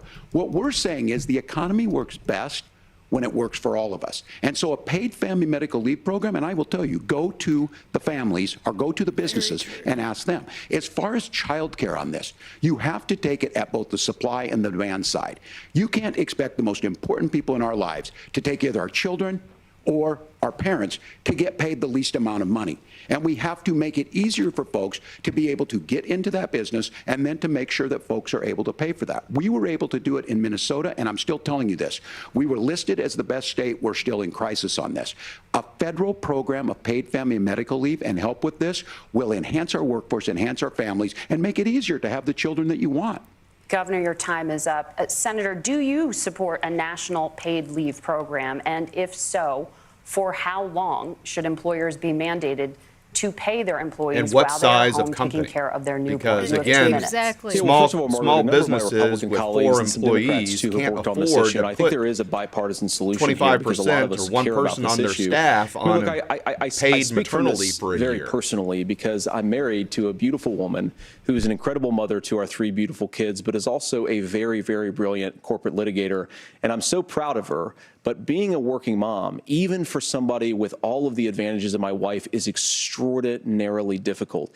And it's not just difficult from a policy perspective. She actually had access to paid family leave because she worked for a bigger company. But the cultural pressure on young families and especially young women, I think makes it really hard for people to choose the family model they want. A lot of young women would like to go back to work immediately. Some would like to spend a little time home with the kids. Some would like to spend longer at home with the kids. We should have a family care model that makes choice possible. And I think this is a very important substantive difference between Donald Trump and Kamala Harris's approach. I mean, look, if you look at the federal programs that we have that support paid family leave right now, the Community Development Block Grant, and there's another block grant program that spends a lot of money from the federal government. These programs only go to one kind of child care model. Let's say you'd like your church maybe to help you out with child care. Maybe you live in a rural area or an urban area and you'd like to get together with families in your neighborhood to provide child care in the way that makes the most sense. You don't get access to any of these federal monies. We want to promote choice in how we deliver family care and how we promote child care because, look, it is unacceptable. And, you know, of course, Tim and I have been on the campaign trail a lot the past 7 or 8 weeks. And one of the biggest complaints I hear from young families is people who feel like they don't have options, like they're choosing between going to work or taking care for their kids. That is an incredible burden to put on American families. We're the only country that does it. I think we could do a heck of a lot better. Senator, thank you. You have also said, Senator Vance, many things about the American family. The Federal Reserve says parents will spend nearly as much on child care as they do on housing each month. So I want to get your thoughts on this. President Trump recently said, as much as child care is talked about as being expensive, it's relatively speaking not very expensive compared to the kinds of numbers we'll be taking in.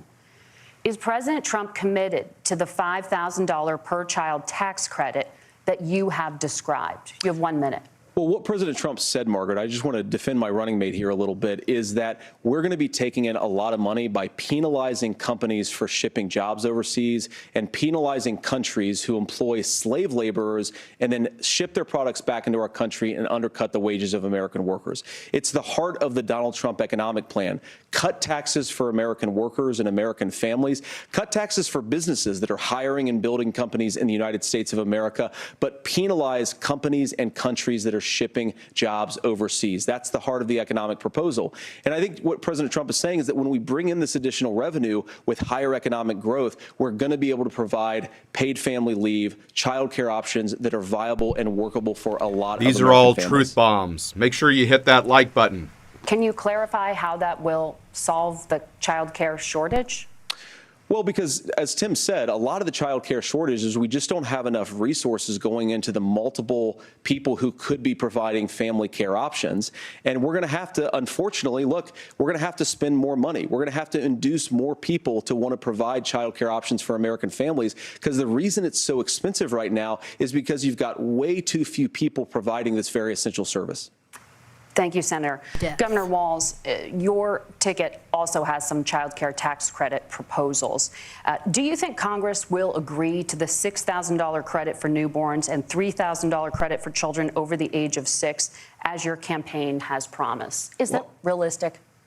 Well, if these members of Congress are listening to anybody, I can tell you, and this is the biggest issue. Everybody listening tonight knows. I mean, I'm sure they were shocked to hear it's not that expensive. And let's be clear, whether it's $5,000 or $6,000, that pays you about 3 or 4 months.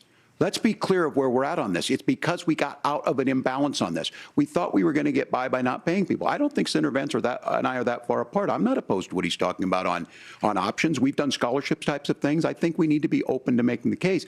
But the issue here is, the question you asked is, you're not going to pay for it with these tariffs. That's just adding another $4,000 on the family and taking less. So not only do they not get the money to pay for that, they're $4,000 in the hole. That's Wharton School. That's his alma mater. And so I think the issue here is, but they're getting Congress, higher wages because manufacturing comes back to the United States. About taxes sometime, and more jobs for the United States, which can pay tax revenue to pay for some of these things. Because we know the problem is, especially in a state like Minnesota, we need more workers because our economy's growing, but we need the workforce. Governor, thank you. We need to move on. Nora? Let's talk about the state of democracy, the top issue for Americans after the economy and inflation. After the 2020 election, President Trump's campaign and others filed 62 lawsuits contesting the results. Judges, including those appointed by President Trump and other Republican presidents, looked at the evidence and said there was no widespread fraud. The governors of every state in the nation, Republicans and Democrats, certified the 2020 election results and sent a legal slate of electors to Congress for January 6th. Senator Vance, you have said you would not have certified the last presidential election and would have asked the states to submit alternative electors. That has been called unconstitutional and illegal. Would you again seek to challenge this year's election results, even if every governor certifies the results? I'll give you 2 minutes. Well, Nora, first of all, I think that we're focused on the future. We need to figure out how to solve the inflation crisis caused by Kamala Harris's policies, make housing affordable, make groceries affordable, and that's what we're focused on. But I want to answer your question because you did ask it. Look, what President Trump has said is that there were problems in 2020, and my own belief is that we should fight about those issues, debate those issues peacefully in the public square, and that's all I've said, and that's all that Donald Trump has said. Remember, he said that on January the 6th, the protesters ought to protest peacefully. And on January the 20th, what happened? Joe Biden became the president, Donald Trump left the White House, and now, of course, unfortunately, we have all of the negative policies that have come from the Harris-Biden administration. I believe that we actually do have a threat to democracy in this country, but unfortunately, it's not the threat to democracy that Kamala Harris and Tim Walz want to talk about. It is the threat of censorship. It's Americans casting aside lifelong friendships because of disagreements over politics. It's big technology companies silencing their fellow citizens. And it's Kamala Harris saying that rather than debate and persuade her fellow Americans, she'd like to censor people who engage in misinformation. I think that is a much bigger threat to democracy than anything that we've seen in this country in the last 4 years, in the last 40 years. Now, I'm really proud, especially given that I was raised by two lifelong blue-collar Democrats, to have the endorsement of Bobby Kennedy Jr. and Tulsi Gabbard, lifelong leaders in the Democratic coalition. And of course, they don't agree with me and Donald Trump on every issue. We don't have to agree on every issue, but we're united behind a basic American First Amendment principle that we ought to debate our differences. We ought to argue about them. We ought to try to persuade our fellow Americans. Kamala Harris is engaged in censorship at an industrial scale. She did it during COVID. She's done it over a number of other issues. And that, to me, is a much bigger threat to democracy than what Donald Trump said when he said that protesters should peacefully protest on January the 6th. Governor? Well, I've enjoyed tonight's debate, and I think there was a lot of commonality here. And I'm sympathetic to misspeaking on things, and I think I might have with the senator. Me too, man. There's one though that this one is troubling to me, and I say that because I think we need to tell the story. Donald Trump refused to acknowledge this. And the fact is that I don't think we can be the frog in the pot and let the boiling water go up. He was very clear. I mean, he lost this election, and he said he didn't. 140 police officers were beaten at the Capitol that day, some with the American flag. Several later died. And it wasn't just in there. In Minnesota, a group gathered on the state capitol grounds in St. Paul and said, we're marching to the governor's residence, and there may be casualties. The only person there was my son and his dog, who was rushed out crying by state police. That issue, and Mike Pence standing there as they were chanting, hang Mike Pence. Mike Pence made the right decision. So, Senator, it was adjudicated over and over and over. I worked with kids long enough to know, and I said as a football coach, sometimes you really want to win, but the democracy is bigger than winning an election. You shake hands, and then you try and do everything you can to help the other side win. That's what was at stake here. Now, the thing I'm most concerned about is the idea that imprisoning your political opponents, already laying the groundwork for people not accepting this. And a president's words matter. A president's words matter. People hear that. And so the Biden administration has already laid settling our differences the at the ballot groundwork box, to shaking use hands when we lawfare lose, against being his honest political about rivals. it, but to deny what happened on January 6th, the first time in American history that a president or anyone tried to overturn a fair election and the peaceful transfer of power. And here we are 4 years later in the same boat. I will tell you this, that when this is over, we need to shake hands this election, and the winner needs to be the winner. This has got to stop. It's tearing our country apart. Margaret? Senator Vance, did you want to respond to that? Yeah, well, look, Tim, first of all, it's really rich for Democratic leaders to say that Donald Trump is a unique threat to democracy when he peacefully gave over power on January the 20th, as we have done for 250 years in this country. We are going to shake hands after this debate and after this election. And of course, I hope that we win, and I think we're going to win. But if Tim Walz is the next vice president, he'll have my prayers, he'll have my best wishes, and he'll have my help whenever he wants it. But we have to remember that for years in this country, Democrats protested the results of elections. Hillary Clinton in 2016 said that Donald Trump had the election stolen by Vladimir Putin because the Russians bought like $500,000 worth of Facebook ads. This has been going on for a long time. And if we want to say that we need to respect the results of the election, I'm on board. But if we want to say, as Tim Walz is saying, that this is just a problem that Republicans have had, I don't buy that. Governor. January 6th was not Facebook ads. And I think a revisionist history on this. Look, I don't understand how we got to this point. But the issue was that happened. Donald Trump can do it. And all of us say there's no place for this. It has massive repercussions. This idea that there's censorship to stop people from threatening to kill someone, threatening to do something, that's not censorship. Censorship is book banning. We've seen that. We've seen that brought up. I just think for everyone tonight, and I'm going to thank Senator Vance. I think this is the conversation they want to hear. And I think there's a lot of agreement. But this is one that we are miles apart on. This was a threat to our democracy in a way that we had not seen. And it manifested itself because of Donald Trump's inability to say. He is still saying he didn't lose the election. I would just ask that. Did he lose the 2020 election? Tim, I'm focused on the future. Did Kamala Harris censor Americans from speaking their mind in the wake of the 2020 COVID situation? That is a damning non-answer. It's a damning non-answer for you to not talk about censorship. Obviously, Donald Trump and I think that there were problems in 2020. We've talked about it. I'm happy to talk about it further. But you guys attack us for not believing in democracy. The most sacred right under the United States democracy is the First Amendment.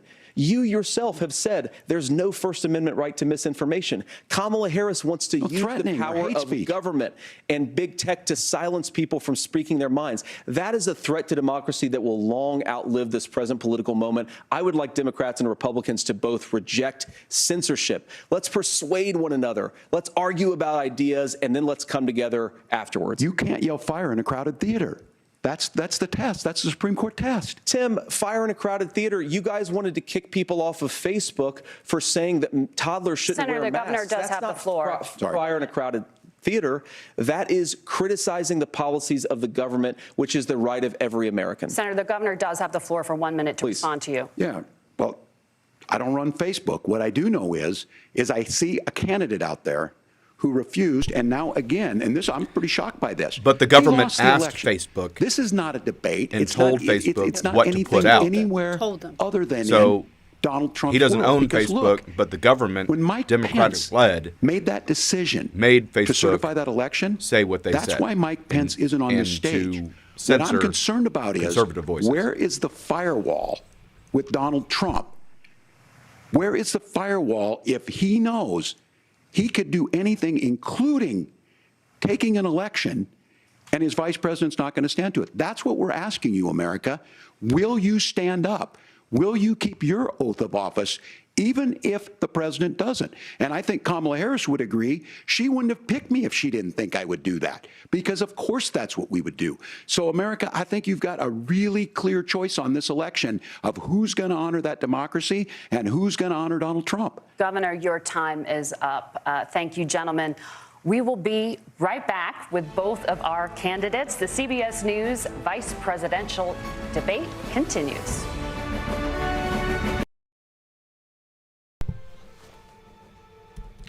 So this is absolutely, interesting in how these two candidates are portraying themselves. Senator Vance is clearly prepared. He is well-spoken. He's very articulate. Again, Tim Walz looks a little nervous. He has some answers. I think they're incorrect answers. You be the judge of that. But he does have some canned answers that obviously he's memorized. But he just doesn't shine like J.D. Vance does.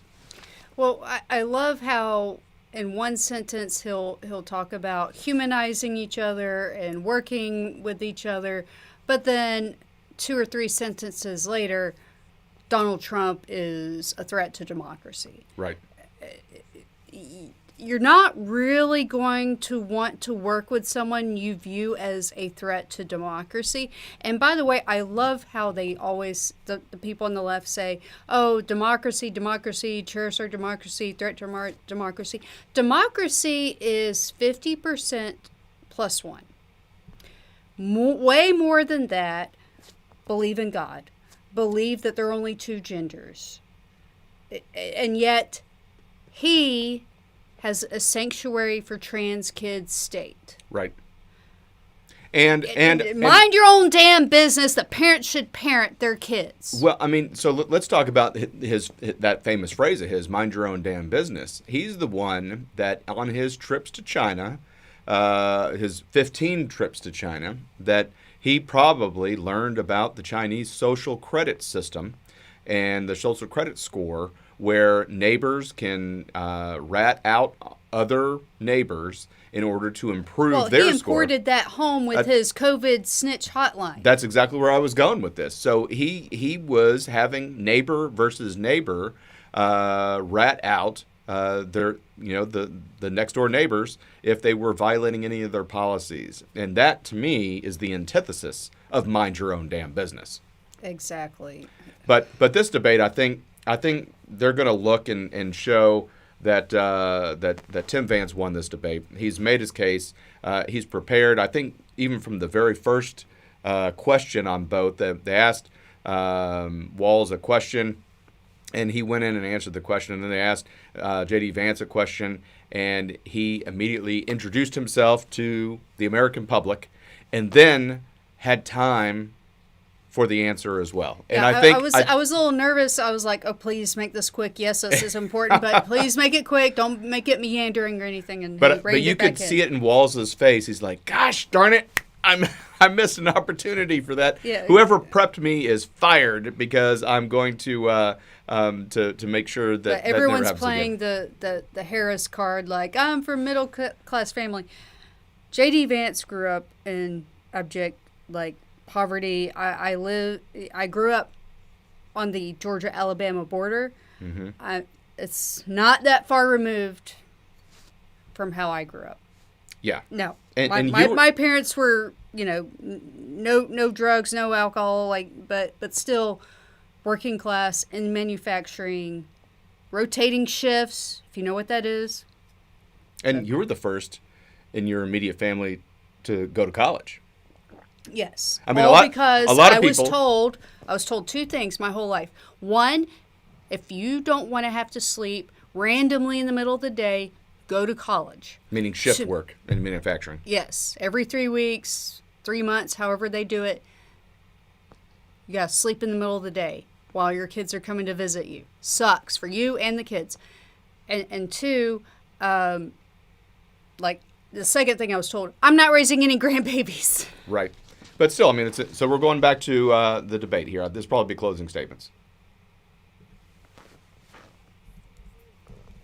vice presidential debate. It is now time for the closing statement. Senator Vance won the virtual coin toss and elected to go last. So, Governor Walz, you are first. You have 2 minutes. Well, thank you, Senator Vance. Thank you to CBS News. And most importantly, thank you to all of you. If you're still up and the folks who miss Dancing with Our Stars, I appreciate it. But look, the support of the democracy matters. It matters that you're here.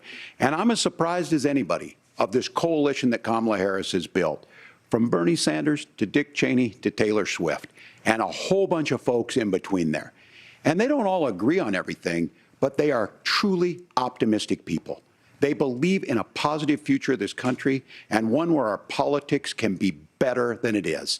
And I have to tell you, that better than it is the sense of optimism that there can be an opportunity economy that works for everyone, not just to get by, but to get ahead. And the idea that freedom really means something. Not the freedom of government to be in your bedroom or exam room, but the freedom for you to make choices about yourself. Now, look, we all know who Donald Trump is. He's told us, and as Maya Angelou said, believe him when he told you that. His first inaugural address talked about American carnage, and then he spent 4 years trying to maybe do that. Senator Vance tonight made it clear he will stand with Donald Trump's agenda. He will continue to push down that road. Excuse me. Kamala Harris gives us a different option. Now, I'll have to tell you, I'm going to be careful about the quotes, but there's one that Senator Vance said that does resonate with me. He said, Donald Trump makes the people I care about afraid. A lot of America feels that way. We don't need to be afraid. Franklin Roosevelt was right. All we have to fear is fear itself. Kamala Harris is bringing us a new way forward. She's bringing us a politics of joy. She's bringing real solutions for the middle class, and she's centering you at the heart of that. All the while asking everyone, join this movement, make your voices heard. Let's look for a new day where everybody gets that opportunity and everybody gets a chance to thrive. I humbly ask for your vote on November 5th for Kamala Harris. Governor Walz, thank you. Senator Vance, your closing statement. Well, I want to thank Governor Walz, you folks at CBS, and of course the American people for tuning in this evening. And one of the issues we didn't talk about was energy. And I remember when I was being raised by my grandmother, when she didn't have enough money to turn on the heat some nights because Ohio gets pretty cold at night and because money was often very tight. And I believe, as a person who wants to be your next vice president, that we are a rich and prosperous enough country where every American, whether they're rich or poor, ought to be able to turn on their heat in the middle of a cold winter night. That's gotten more difficult thanks to Kamala Harris's energy policies. I believe that whether you're rich or poor, you ought to be able to afford a nice meal for your family. That's gotten harder because of Kamala Harris's policies. I believe that whether you're rich or poor, you ought to be able to afford to buy a house. You ought to be able to live in safe neighborhoods. You ought to not have your communities flooded with fentanyl. And that, too, has gotten harder with because of Kamala Harris's policies. Now, I've been in politics long enough to do what Kamala Harris does when she stands before the American people and says that on day one, she's going to work on all these challenges I just listed. She's been the vice president for 3.5 years. Day one was 1,400 days ago, and her policies have made these problems worse. Now, I believe that we have the most beautiful country in the world. I meet people on the campaign trail who can't afford food, but have the grace and generosity to ask me how I'm doing and to tell me they're praying for my family. What that has taught me is that we have the greatest country, the most beautiful country, the most incredible people anywhere in the world. But they're not going to be able to achieve their full dreams with the broken leadership that we have in Washington. They're not going to be able to live their American dream if we do the same thing that we've been doing for the last 3.5 years. We need change. We need a new direction. We need a president who has already done this once before and did it well. Please vote for Donald Trump. And whether you vote for me or vote for Tim Walz, I just want to say I'm so proud to be doing this, and I'm rooting for you. God bless you, and good night. Senator Vance, thank you. And thank you both for participating in the only vice presidential debate of this election cycle. I'm Margaret Brennan. And I'm Nora O'Donnell. And a reminder, there are just 35 days until Election Day. Please get out and vote. And for all of us here at CBS News, thank you and good night.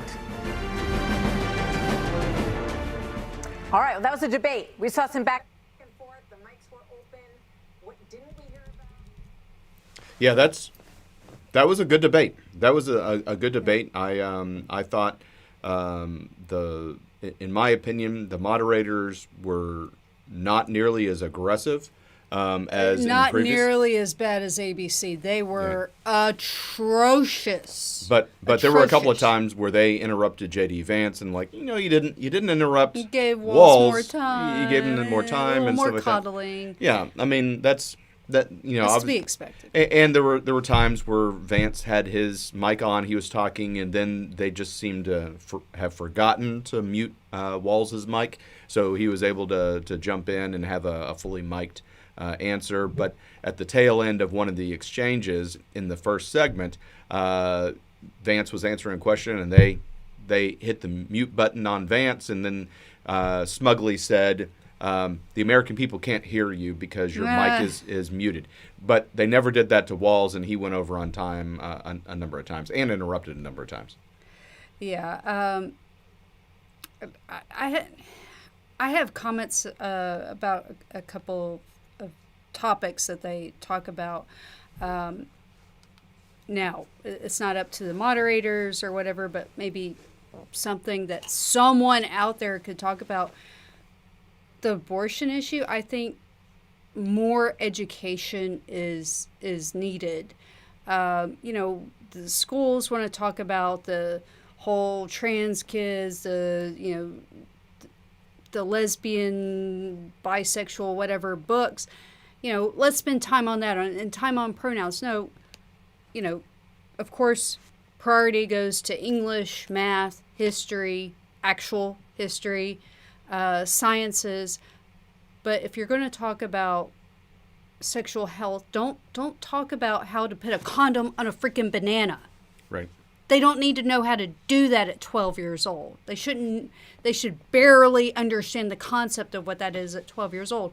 So for me, one, I was told by my mother from age 8 to 18, almost every freaking day, it felt like, I'm not raising any grandbabies. Okay, my mother's going to throw me and my shit out on the street if I ever kiss a boy. But that's the importance of raising, putting the fear of God in your kids. It may seem harsh in these days, but that is an important first step.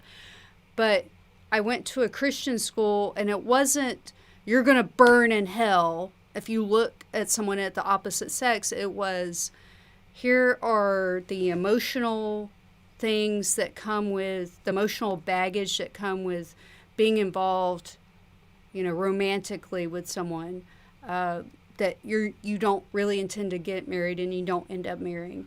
You're not married to. And it was very much like, okay, here is the size of an HIV virus compared to the size of a sperm. And here are all the ugly, grotesque pictures of an STD imaginable. And here are your chances of getting them. Right. So I think if more schools or parents, took it upon themselves to teach, 15, 16, 17-year-olds about that, then maybe we wouldn't need as many abortions. Right. Because one has to go before the other, right? Well, yeah.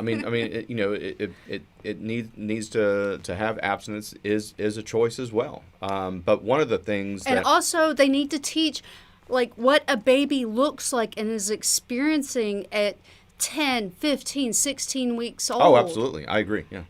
And if you have done the deed, you even sneeze wrong and think you might be pregnant, go to the Dollar General and get a test. Right. It's not that hard. But here's what should be focused on is the reading, the writing, the arithmetic, the sciences, in order to set our children up to be good stewards and productive members of our society. So all of the DEI and all of the social justice, that's not what's needed to be in manufacturing. That's not what's needed to be a critical thinker. And it's not going to help you make the newest, greatest invention. Right. Absolutely. But, tell us in the comments. We're getting some comments coming in.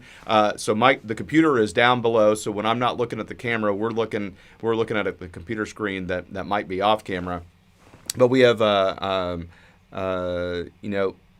Yep. So, one of the things that with the Democrats always talking about Trump and the stolen election, if you've been reading in the comments, Hillary Clinton said she still says it was stolen. That the election was stolen from her and that Donald Trump really didn't win. Stacey Abrams in the governor's race in Georgia has to this day still not conceded the race. She says that she didn't lose. And then, Al Gore, never forget Al Gore in the 2000 election with all the hanging chads. He conceded and called George Bush and said, "Hey, you won fair and square, brother." And then all of a sudden, the lawyers stepped in, and lawsuits were filed everywhere, in order to contest that election. So please, the Democrats, hello, pot. I'd like you to meet kettle. And you're both black, right? So it's the kettle calling the pot black. But this debate, I think, was super important for two reasons. One, it's the last time, probably the last time, that these two campaigns. Obviously, these were two candidates for vice president, but the campaigns, even at the top of the ticket, is probably not going to have another debate. And so this was the last opportunity for the Harris, Walz, and the Trump Vance campaigns to make their case to the American people. One, Trump, Kamala Harris keeps trying to bait Trump, saying he's scared. He's not scared.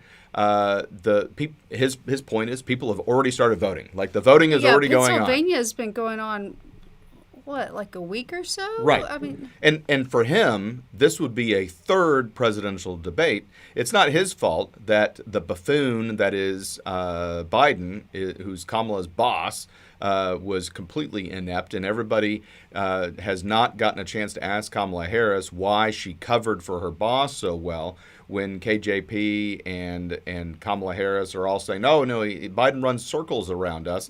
We can't keep up with him. That was obviously a falsehood. Biden hadn't called a cabinet meeting since October of last year. He just recently did it a couple of weeks ago. But right after he called the cabinet meeting, he brought his crutch, his wife in and turned it over to you, kid. Here, you take it, kid. Who probably doesn't have secret security clearance. Right. So why is she in those meetings? This is just unfortunate. And so for Donald Trump to try and get goaded by Kamala Harris. I mean, if you look at that debate, Trump was really doing well, I thought, and Harris had, it was a 3-on-1 debate. It truly was. It was the moderators that were saying, Trump, you're a horrible person. Please talk about how horrible you are. And then when did you stop beating your wife? Like, type of thing. Well, I never beat my wife. Right. And then they turned to Kamala Harris and say, like, Trump's a horrible person, isn't he? So tell us about how horrible he is. I mean, it was pretty ridiculous. But I thought Trump did a really good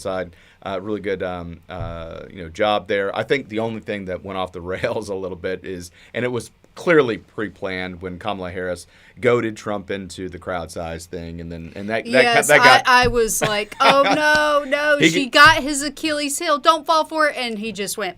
Yep, he did. Straight into it. But on the policies, she didn't have policies. Her campaign website didn't have any policies until 3 days before the debate. And she copied and pasted Biden. Yeah, I mean, really, I mean, it was, and grabbed a bunch of Trump policies as well, but no tax on tips and things like that. This woman has not had an original thought in her head since she was probably in grade school. And, I love how she likes to say, oh, well, not everyone has had stuff handed to us on a silver platter. If you had never met Willie Brown, you would still be a low-level person who failed the California bar twice. Prosecutor in San Francisco. That's where you would be. You met Willie Brown. He promoted you. He got you on some boards that paid an obscene amount of money. You still didn't make the meetings. They meet like once every few months. And she went on to be DA and then AG, and he kept talking you up, and then finally senator. And then you called Joe Biden a racist at the right time, and and somehow here got we on the are. ticket. Here we are. I would love to have that silver platter. Right. But this is again the last time that these campaigns are more than likely are going to meet. And I tell you what, J.D. Vance crushed Tim Walz. He was very in classy. the comments. Tell us what you think, and make sure you hit that like button because it's going to because we're going to be able to post this as a normal episode as well, and more likes will get this to spread further. But still, in the comments below, tell us how you thought the debate went. But I thought J.D. Vance won this hands down. He was poised. Walz was a little nervous. Yes. Yes. Walz definitely came across as nervous, but I mean, if you had to defend Kamala Harris, I'd be pretty nervous too. I do have further comments on like the housing crisis. Yeah, absolutely. So there's an author, Carol Roth. She wrote a book, "You Will Own Nothing," and she attributes of the current house that is built today, whatever price point. I mean, it could probably go up or down. Right. Probably not much further down. But $100,000 of the average home price that is built today can be attributed to regulations. Right. How many of you would love to save $100,000 on a house that you're looking at? It's because of regulations. Yes, some of them are local, some of them are statewide, some of them are federal. And so you have, like in California, you have to have, I don't know what you're pointing at. The camera. Oh, you have to have solar panels on your roof. How much? That's so expensive. So remove some of these green energy things that don't last. The lifetime on these things are not as long as they say they are. They're way expensive. They're not as efficient as they say they are. And they're not recyclable. There's no such thing as a free lunch. That's what I'm saying. And so cut the red tape. You will save so much money on everything. No, absolutely, I agree, and to some of the confusion we have obviously our computer here, our cameras so up watching here. We're down here, and so I'm like, what are you pointing at? What are we pointing at? But no, that's I'm not saying the power of live stream. Yes, I'm not saying pour oil directly into the lakes, but there's a balance, like anything in life, and I think the left, the Democrats, don't seem to understand that because no one ever told them no. They came out of the womb. No one ever told them no. Don't touch that light socket. Like, no, there's some gray areas in life, and we're really surrounded by it. No, absolutely. I couldn't agree more. Well, I tell you, this has been a really fun time. Hopefully, the production value out of this was a notch above us sitting in our living room with the iPhone pointed at our television and then being able to flip back and forth and things like that. Well, if I had to deal with the technical stuff, that would definitely be. All day long, I was doing rehearsals with this to get this to do, and hopefully I'm still learning. And we're still trying to figure out all the pieces as we're looking down and looking up and stuff like that. But that's the beauty of live streaming, getting visceral reactions, and then we get this opportunity to share our experience with you. And I'd like to say thank you to Grandma for watching the kids, which allowed us to come into the studio and be away from our house. But still, we had a great time. I got to drink a bunch of great beer from the local microbreweries, and Kimberly got to drink wine. And, we just got this opportunity to see J.D. Vance rock the house. I can't wait to get back to the house and turn on the television and look at some of what the pundits are doing. I don't know if all of you are aware, but I read everybody. I go to CNN, I go to MSNBC, I read and watch Fox News, USA Today, and BBC. I try and run the entire gambit to see I watch the Young Turks even every once in a while. I try and do a gambit to see exactly what it is that everybody is talking about on all sides. I encourage you to do the same so you can see all facets of everything. But this election, it mistakenly, in my opinion, of past elections where people say this is the most consequential election of our lifetimes, all of those people were wrong. This one is the most consequential because election. You have actual Marxist communists running on the left, and when Donald Trump said, Kamala Harris is a Marxist, he probably should have followed up immediately with un-American. Because not everyone knows what a Marxist is. Not everyone knows what a communist is. Everyone can understand what un-American is. So it is. It is. I mean, Tim Walz, I have personal issues because he looks so much like my stepdad. He looks so much like my stepdad in 29 years of... I'm not going to get into my mother, like all that, but it was bad. Zero respect there. Looks and sounds so much like him. But yeah, that's the kind of someone you adamantly don't trust with ties to China. They try to tone it down. Like up until today, they were saying, "Oh, he went to China 30 times." I barely go visit where I'm from 30 times. It's only 700 miles away. China's a lot further away than that. And he has zero relatives there. I'm pretty sure he does not have any relatives in China. A little suspicious. Right. Well, anyway, let's do a cheers because obviously we've had a great time, and we loved watching these debates and having beverages with you guys, and it kind of makes the time pass a little quicker, and it makes some of the comments a little more humorous. But I enjoyed spending time with you, Kimberly, on this. The election season is coming up. Somebody asked us, what are we going to do after the election? And we do have lots of content. Before that, but we are signed up to be poll watchers, so expect an episode about that. Absolutely. We'll have to make sure what we can talk about, but yeah. Yeah, absolutely. There's going to be an episode about that too. Yeah, and we've gone through hours and hours of training in order to do that, and so that's kind of a preview of an episode that we're going to have of everything that we did to become poll watchers. But yeah, FDR warned LBJ, like, it's not just about the ballots, it's about who's watching the ballots. Mm-hmm. Absolutely. So thank you so much for tuning in to this special live stream of the vice presidential debate for the 2024 election on Azimuth Podcast.